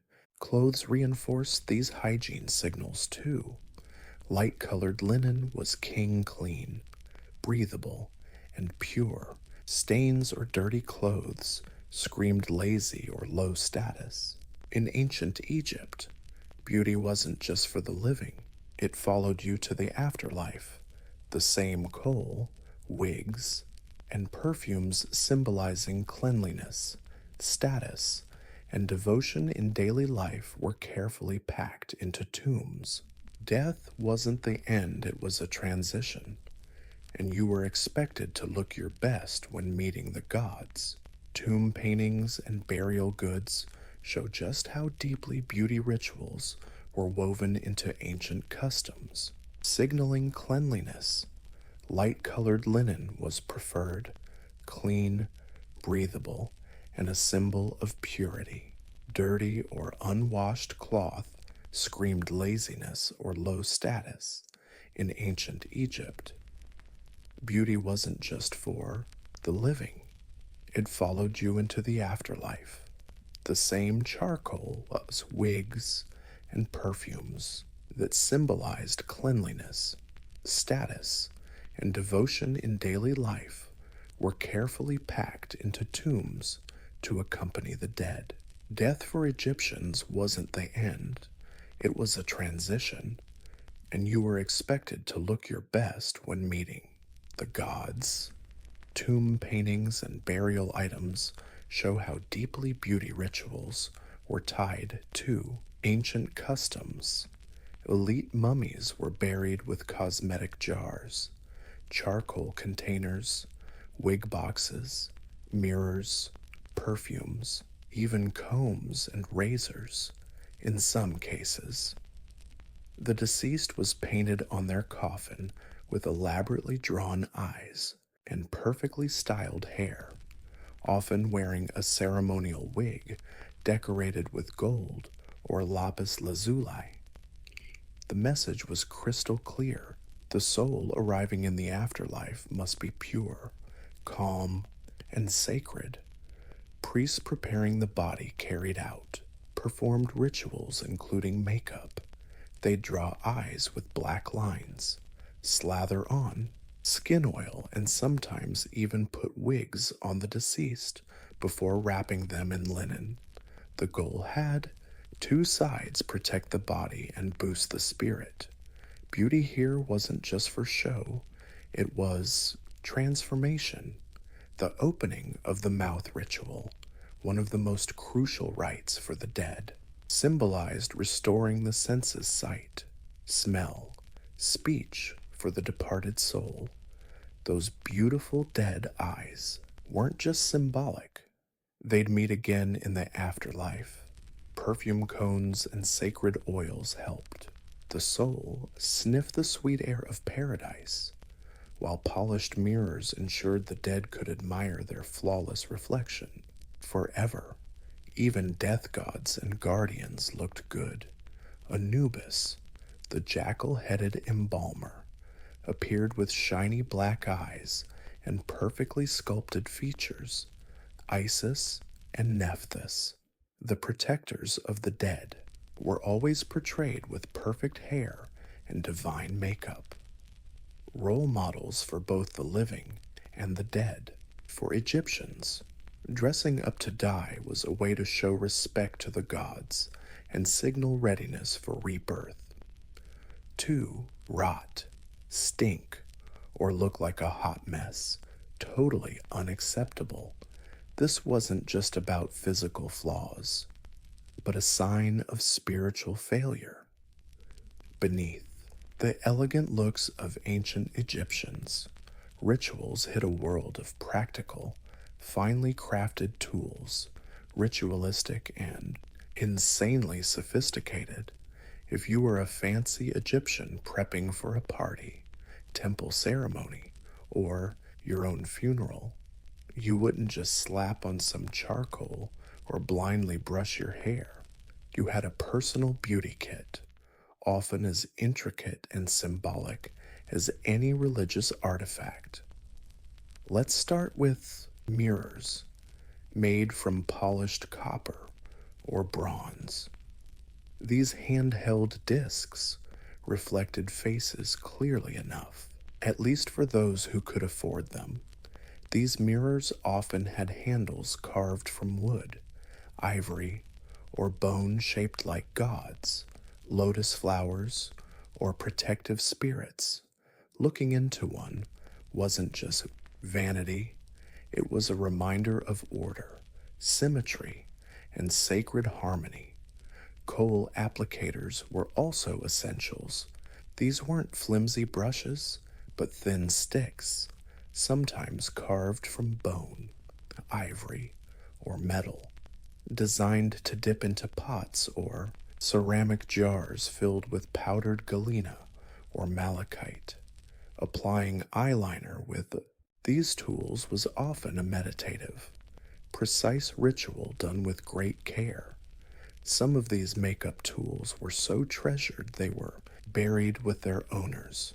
Wide, flat combs for wigs, made from carved wood or ivory, were designed to gently detangle the complicated braids and curls of elaborate wigs. The wealthy had full grooming kits with razors, tweezers for stray hairs, and even perfume bottles crafted to hold various scented oils. Some high ranking women even had servants dedicated solely to wig care and perfume mixing to their liking.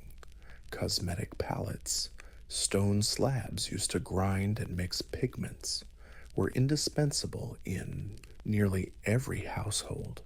Even children's tombs sometimes contained small palettes showing beauty rituals. Started young, the famous Narmer palette, one of Egypt's earliest archaeological finds, shows makeup tools already present at the dawn of Egyptian civilization, blending politics, ritual, and aesthetics into a single stone.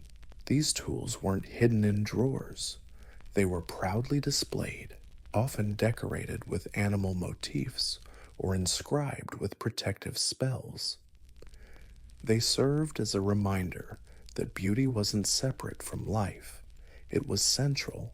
These tools weren't shoved in drawers. They were proudly displayed, often decorated with animal motifs or inscribed with protective spells. They served as reminders that beauty isn't separate from life. It's central. You're not just painting your face. You're participating in a sacred art form using tools passed down through centuries. Thousands of years have passed since the last pharaoh used his charcoal, or a noblewoman placed a fragrant cone atop her wig. Yet, the visual language of ancient Egyptian beauty keeps spreading its influence. History echoes everywhere, from high fashion to modern makeup tutorials. What started as sacred rituals and social needs along the Nile still struts today on runways, in cosmetics, and cultural imagination. Let's start with eyeliner, the bold lines stretching from the corner of the eyes. That iconic cat eye look hails straight from Egypt. Cleopatra didn't invent it, but she definitely perfected the art. Her image, plastered all over art and movies, turned Egyptian eye makeup into a global symbol of seduction, mystery, and power. Today's eyeliner trends, whether high fashion or everyday glam, still chase that long, dramatic shape inspired by the Temple of Hathor and queenly tombs. Wigs were also all the rage. Ancient Egyptians saw them not just as fashion, but as signs of hygiene, status, and control. Nowadays, they stand for transformation, identity, and even empowerment, worn proudly by celebrities, cancer survivors, and cultural performers alike. In many ways, modern wigs carry the same message: I choose how to show up for the world. And don't forget the skincare. Egyptians were the original masters of moisturizing, exfoliating, and scenting the body. They used oils, salts, and clays not just for function, but as expressions of spirit and discipline. Today's multi-step skincare routines trace their DNA back to holy oil jars stolen by thieves, even pop culture hasn't let ancient Egyptian beauty fade. Movies, music videos, fashion shows, and cosmetic brands keep mining the power of Nefertiti's cheekbones or Tutankhamun's flashy mask. They weren't just royalty, they were icons. Their beauty standards, rooted in sacred beliefs, became symbols of elegance and mystery. But the longest lasting idea of beauty isn't just about looking good. For Egyptians, it meant health, holiness, identity, and social order, all painted with black charcoal and sculpted with curly wigs. And in a world still wrestling with image, self expression, and ritual, their message stands the test of time. Beauty is power, beauty is protection, beauty is purpose, and from the temples of Karnak to today's vanity, that truth stares right back at us. In the final days of 1606, three small ships, the Susan Constant, Godspeed, and Discovery set sail from foggy England under the flag of the Virginia Company, not a private joint stock company. Virginia Company wasn't about charity or royal glory. It was a business venture driven by dreams of gold, silk, spices, and, most importantly, profit. What they got instead was mud, disease, famine, and a fragile little outpost that would later become the seed of British America. The men on these ships were a weird mix. There were seasoned sailors and laborers, but also plenty of gentlemen men with swords and titles, but zero farming skills. Most of them had no idea how to build a colony. Very few had ever done hard manual labor. Their expectations were totally the opposite of the harsh reality waiting across the Atlantic after more than 4 months at sea, including a stopover in the Canary Islands and a stormy ride through the Caribbean. The expedition finally reached what would later be called Virginia. On May 14th, 1607, the settlers picked a swampy peninsula, uninhabited, along the James River to build their settlement. They named it Jamestown in honor of King James III. Defense-wise, the spot looked perfect. It was inland enough to avoid Spanish Navy detection and surrounded on 3 sides by water, protecting against potential native attacks. But the location came with a price: brackish, undrinkable water, swarms of mosquitoes, and barren soil. By most practical measures, it was a deadly trap. Still, they unloaded and started building a wooden fort. The settlers had no idea what was waiting: brutal summers, freezing winters, and a fragile supply line stretched across the ocean. Within weeks, sickness started spreading. The water made them sick. Food was scarce. Leadership was weak. And arguments were non-stop, but on that miserable mosquito-infested patch of land. They laid the first stones for what would eventually grow into an empire. The stakes, huge. The risks, absolutely massive. But the dream of empire, wealth, and glory pushed them forward. Blind to all the trouble ahead, disaster struck. Jamestown was founded. But surviving, that was a whole different story. From the moment settlers stepped onto Jamestown soil, death began its slow, relentless march. This land looked lush and promising, but it was brutal in reality. The brackish water was too salty to drink safely, and way too polluted to keep anyone alive.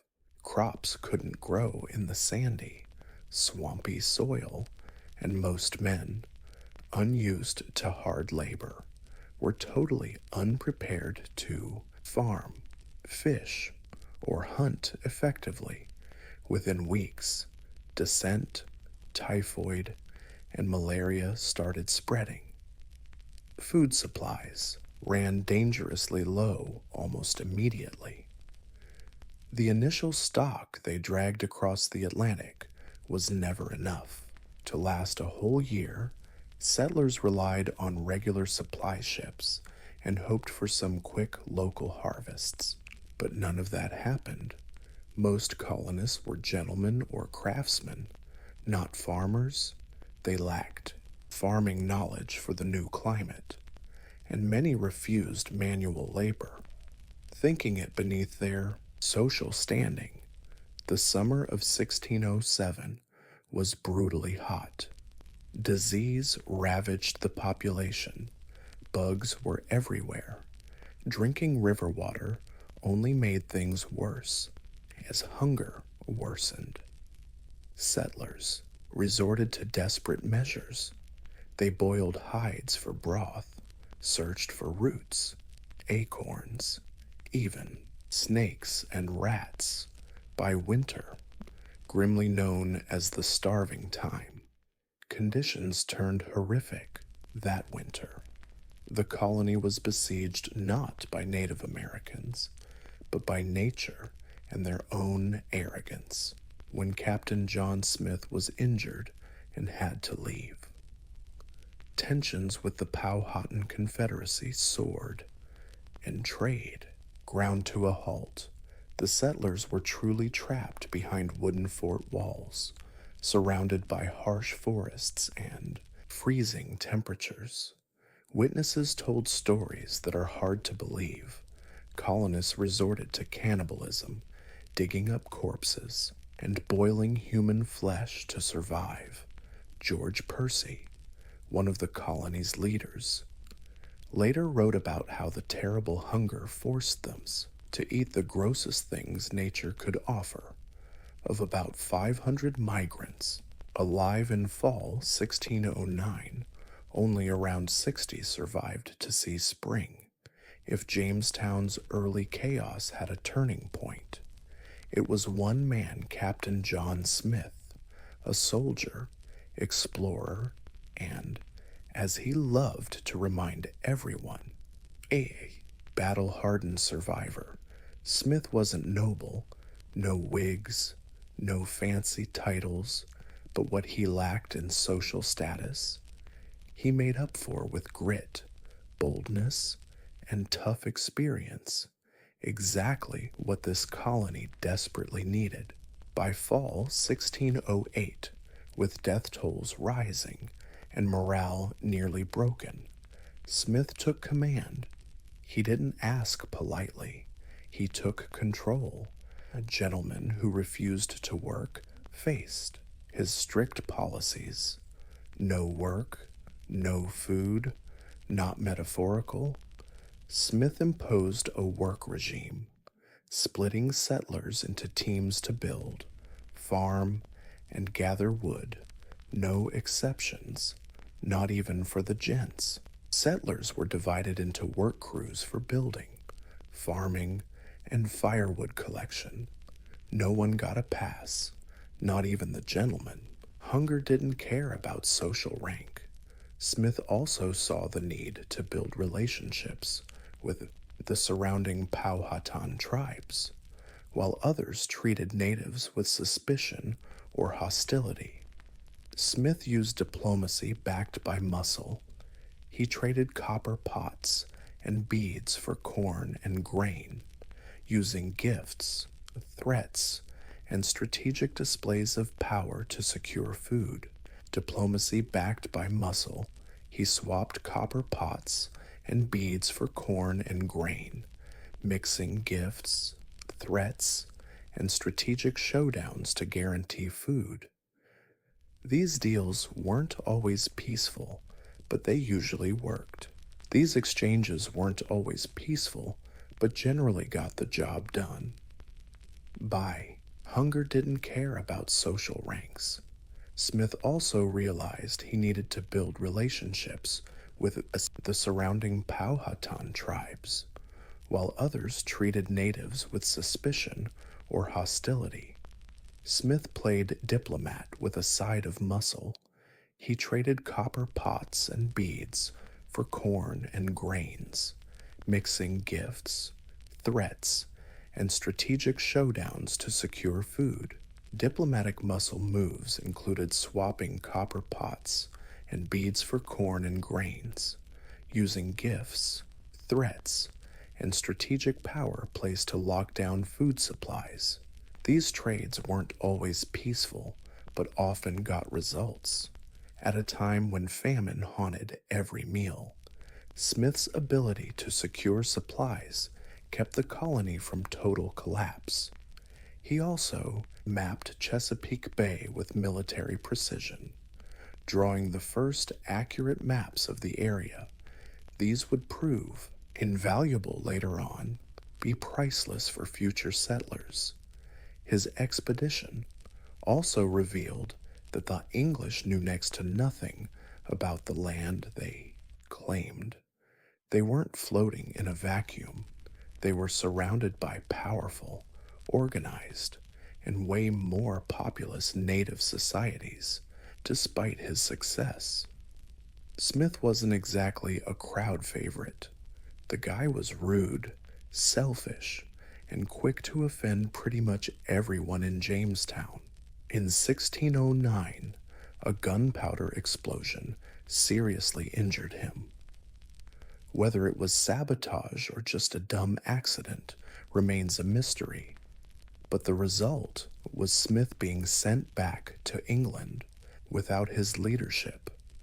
Jamestown slipped back into chaos, but the foundation he laid, discipline, diplomacy, and survival skills, left a mark.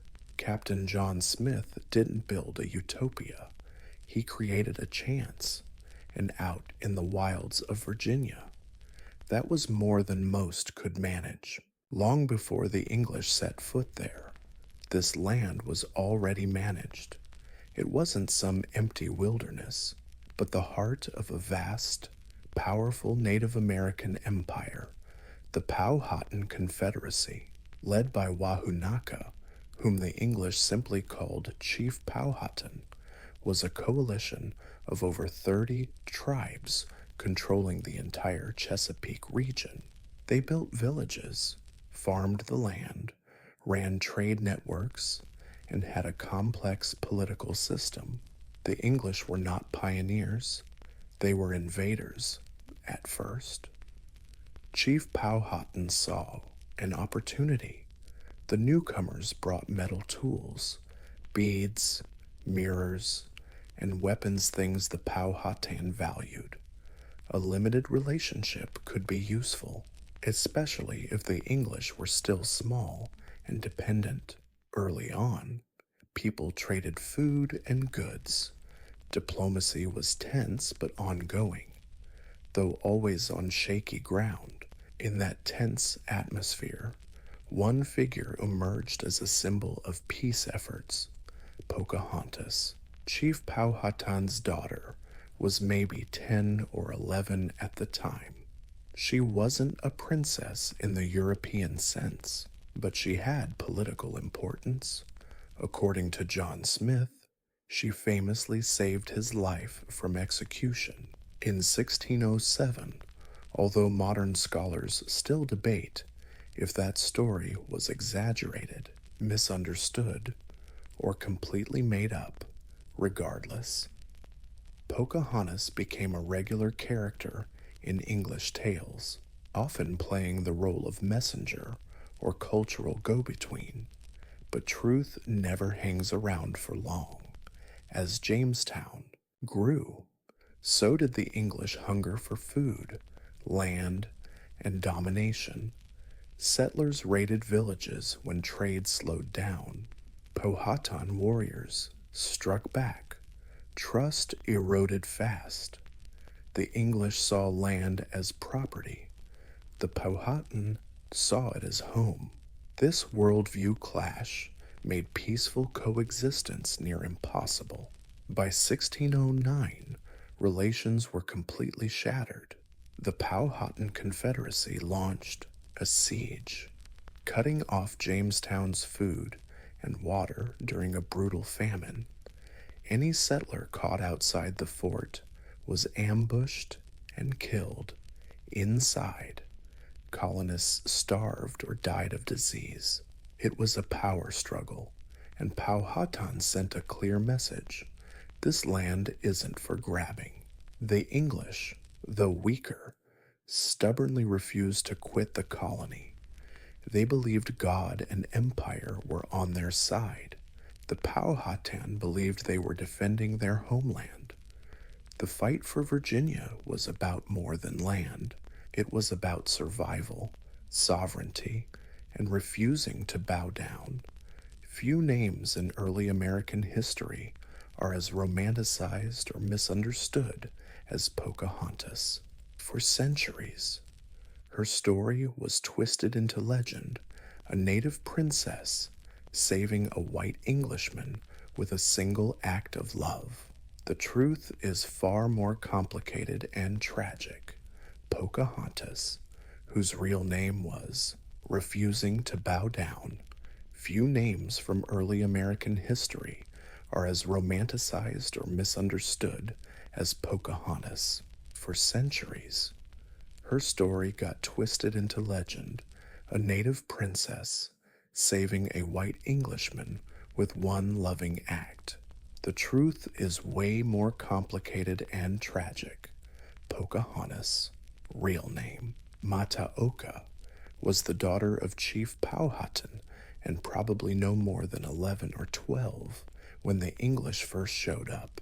Her interaction with the settlers started early, mostly through her relationship with John Smith, whether she saved Smith's life, as he later claimed. She became the symbol of communication between the Powhatan and Jamestown. She carried messages, arranged food exchanges, and showed up at the settlement from time to time, not as some weird curiosity, but as a legit political player when tensions rose and diplomacy fell apart. Pocahontas vanished from English records for years. Then, in 1613, things took a turn during one of the many skirmishes between settlers and native tribes. Pocahontas was captured by the English and turned into a bargaining chip. The captors demanded her dad return English prisoners and stolen weapons. Powhatan stalled, but Pocahontas stayed locked up. While imprisoned, some say she converted willingly. Others argue it was forced religious reprogramming. Either way, her conversion made her the perfect poster child for colonial propaganda. She married John Rolfe, a tobacco planter, in 1614. Their marriage temporarily sealed peace between the English and Powhatan, now called the Pocahontas Peace. The English and Powhatan enjoyed what's known as the Pocahontas Peace. But this isn't a fairy tale. Pocahontas never went back to live with her people. In 1616, she was taken to England to be paraded before nobles and even King James himself. Dressed up in English finery and speaking their language, her identity was swallowed up by colonial ambitions. In 1617, just as she was about to head back to Virginia, Pocahontas suddenly died, probably from illness. She was about 21. Her death wiped out any illusions of harmony between the English and Powhatan.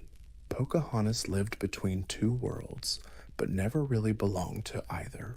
To the English, she was a symbol of conquest and assimilation. To her people, probably a tragic reminder of what was slipping away. By 1610, Jamestown had barely survived famine, disease, leadership crashes, and war. The colony still lacked what the Virginia Company wanted: most: profits. No gold, no silk, no spices. London investors were getting twitchy. Colonizing was expensive, and Jamestown was looking like a pricey flop. What settlers needed was a cash crop that England actually wanted. They found it in a bitter leaf tobacco. John Rolfe, a young widower and ambitious planter, brought tobacco seeds from the Caribbean, specifically Nicotiana tobacco. Unlike the harsher native tobacco used by the Powhatan, this imported stuff was smoother, milder, and way more addictive. The English loved it. By 1612, Rolfe had successfully grown the first crop in just a few years. Tobacco turned Jamestown from a poor outpost into a booming economic powerhouse. The plant thrived in Virginia's warm, wet climate. Tobacco fields spread beyond the fortified town, transforming hostile land into fertile farmland. The English finally found a reason to stick around. But tobacco came with a cost. The plant rapidly drained nutrients from the soil, demanding more and more land to keep yields up. That meant encroaching directly on native survival. Chasing profits clashed head-on with indigenous existence. Labor was another headache. Tobacco needed tons of it. At first, the English relied on indentured servants, poor Europeans who worked for years in exchange for a ticket to the New World. But even that wasn't enough. Within decades, Jamestown started importing African slaves to meet demand, laying the brutal foundation for slavery. Importing African slaves to meet demand laid the brutal foundation for slavery. This would shape American history for centuries. Still, tobacco remained the colony's lifeline. Exports soared, starting to import African slaves to meet demand, laying the groundwork for a brutal slavery system. This would shape American history for centuries. Still, tobacco remained the colony's lifeblood. Exports skyrocketed. New settlers showed up. Land grants got bigger. Jamestown was no longer just an imperial science experiment. It was now a profitable, functioning settlement, not quite the gold mine city Virginia Company dreamed of. They wanted gold mines and skyscrapers. Instead, they got swampy land and endless tobacco fields. But hey, it worked. And for England, that was all that mattered. Tobacco didn't just save Jamestown, it tied the future of the American colonies to land, labor, and a deadly kind of success. In August 1619, a ship docked near Point Comfort, not far from Jamestown. On board were about 20 African men and women captured by Portuguese traders, seized by an English pirate, and now up for sale to English colonists. Their arrival marked a moment both simple and monumental, the first recorded instance of Africans brought to English North America. The ship White Lion had taken a group from a Portuguese slave ship headed to Spanish colonies. When it reached Virginia, these Africans were traded for food and supplies. Official records describe about 20 black people, and historians still argue over their exact legal status. Were they slaves in the strict sense, or just treated like bound servants expected to earn freedom over time? The truth is complicated and unsettling. Early records show Some Africans, like Anthony and Isabella, won their freedom and even owned property. But as tobacco profits rose and labor demand skyrocketed, the line between harsh labor contracts and racial slavery started to blur. What began vaguely evolved into a rigid, race based slave system within a few decades. At first, these Africans joined a colony already hooked on forced labor. Tobacco fields needed more workers than the English could supply. European indentured servants were dying off from disease or running off to the frontier. The colonial economy was short on hands, and African labor, seen as tougher and cheaper long term, was offered as the solution. The 1619 arrival is often seen as a foundational moment in U.S. history, not just for Jamestown, but for the nation that would arise centuries later. It marked the start of a racial caste system that shaped laws, economy, and identity for generations. But back then, it probably went by with barely a fuss. No speeches, no recorded outrage, no sense of a historic turning point, just another transaction in a colony built on survival and profit. Yet the legacy is profound. The first Africans, stripped of home, family, and freedom, took root in Virginia soil. From their pain and endurance sprang a long, painful chapter in American history. Jamestown wasn't just the birthplace of English America, but also the start of something darker, America's racial slave system. By 1619, Jamestown was no longer just a grim outpost clinging to life. It was an economic engine driven by tobacco and labor, both enslaved and indentured. But profits couldn't glue everyone together. When the faraway managers of the Virginia Company in London ignored colonists' needs, settlers demanded a voice. What they achieved would shape representative government in English-speaking America. In July 1619, Governor George yearly called the first assembly at Jamestown Church, summoning 22 elected citizens from various settlements along the James River. This was uncharted territory colonists choosing. Lawmakers to make laws, tax, and handle local matters. In just 3 days, these townsfolk passed ordinances on land distribution, trade with native tribes, and then even punishments for drunkenness, a bitter irony in a colony awash in booze and tobacco. This representative body wasn't perfect. Voting rights were limited to free men who owned property, land, or a certain amount of tobacco.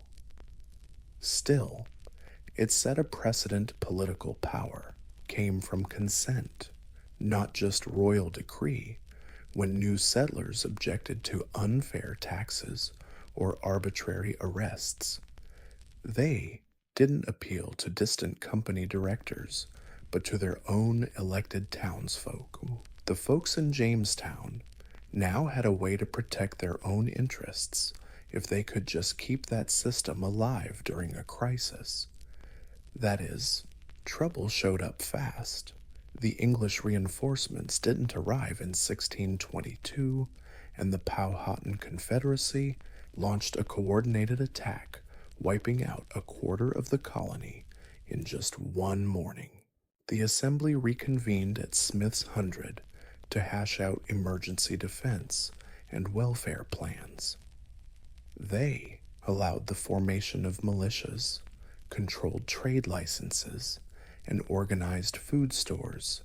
The council wasn't just a legislative body, it was their lifeline. But the Virginia Company's disastrous management didn't stop. Reports of fund misuse, high death rates, and spotty supplies made King James I furious. In 1624, he dissolved the company's charter and declared Virginia a royal colony. The Jamestown governor was now appointed by the crown, but the General Council stuck around, a lasting legacy from 1619 through the charter's collapse, deadly attacks, and economic chaos.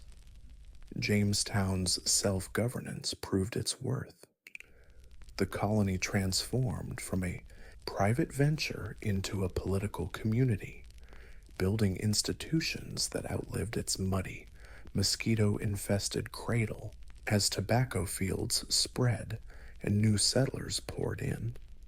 The idea that ordinary colonists could elect representatives took root in the DNA of English America, a seed planted in a crumbling Jamestown church, ready to blossom for centuries to come. By the mid-1620s, Jamestown had grown far beyond a struggling outpost into something entirely new, becoming the literal and symbolic heart of British America. Yet, its survival was brutally costly. Thousands of lives were lost to famine, war, disease, and exploitation. Still, the settlement's resilience set a pattern that would shape future colonies. The United States and the modern world, Jamestown set important precedents, both good and bad, politically. It pioneered representative government in North America. The Assembly, established in 1619, gave settlers a direct voice on local laws and taxes, laying the foundation for American democracy. It showed colonists could govern themselves imperfectly but independently.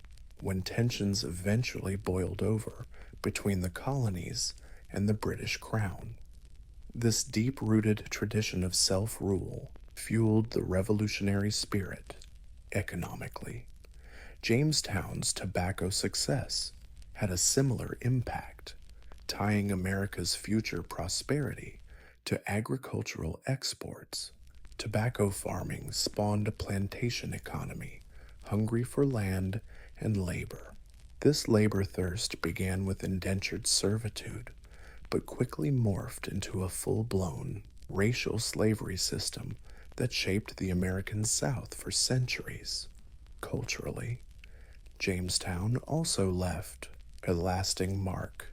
English traditions, laws, language, and religious customs spread from the muddy James River to Atlantic coast settlements and beyond, but it also nurtured a violent, racist culture, visible in conflicts with Native Americans and the exploitation of enslaved Africans. These early seeds would grow into generations of systemic inequality and struggle. The Powhatan people probably paid the highest price. Over decades, disease and conflict devastated their population and destroyed their entire way of life. Jamestown's success, built on tobacco and self-governance, came with this painful loss, a core contradiction in American history. Today, Jamestown is remembered not just as a simple victory, but as a story of survival, courage, greed, oppression, and innovation. Its legacy lives on in democratic institutions born from muddy streets, in cultural exchanges that reshaped global history, and in deep wounds still etched into the nation's soul. Ultimately, Jamestown's true legacy is complexity, a story too messy to be boiled down to heroes or villains. Instead, it remains a raw, honest mirror reflecting what America would become with all its ambition, contradictions, creativity, and often very human flaws.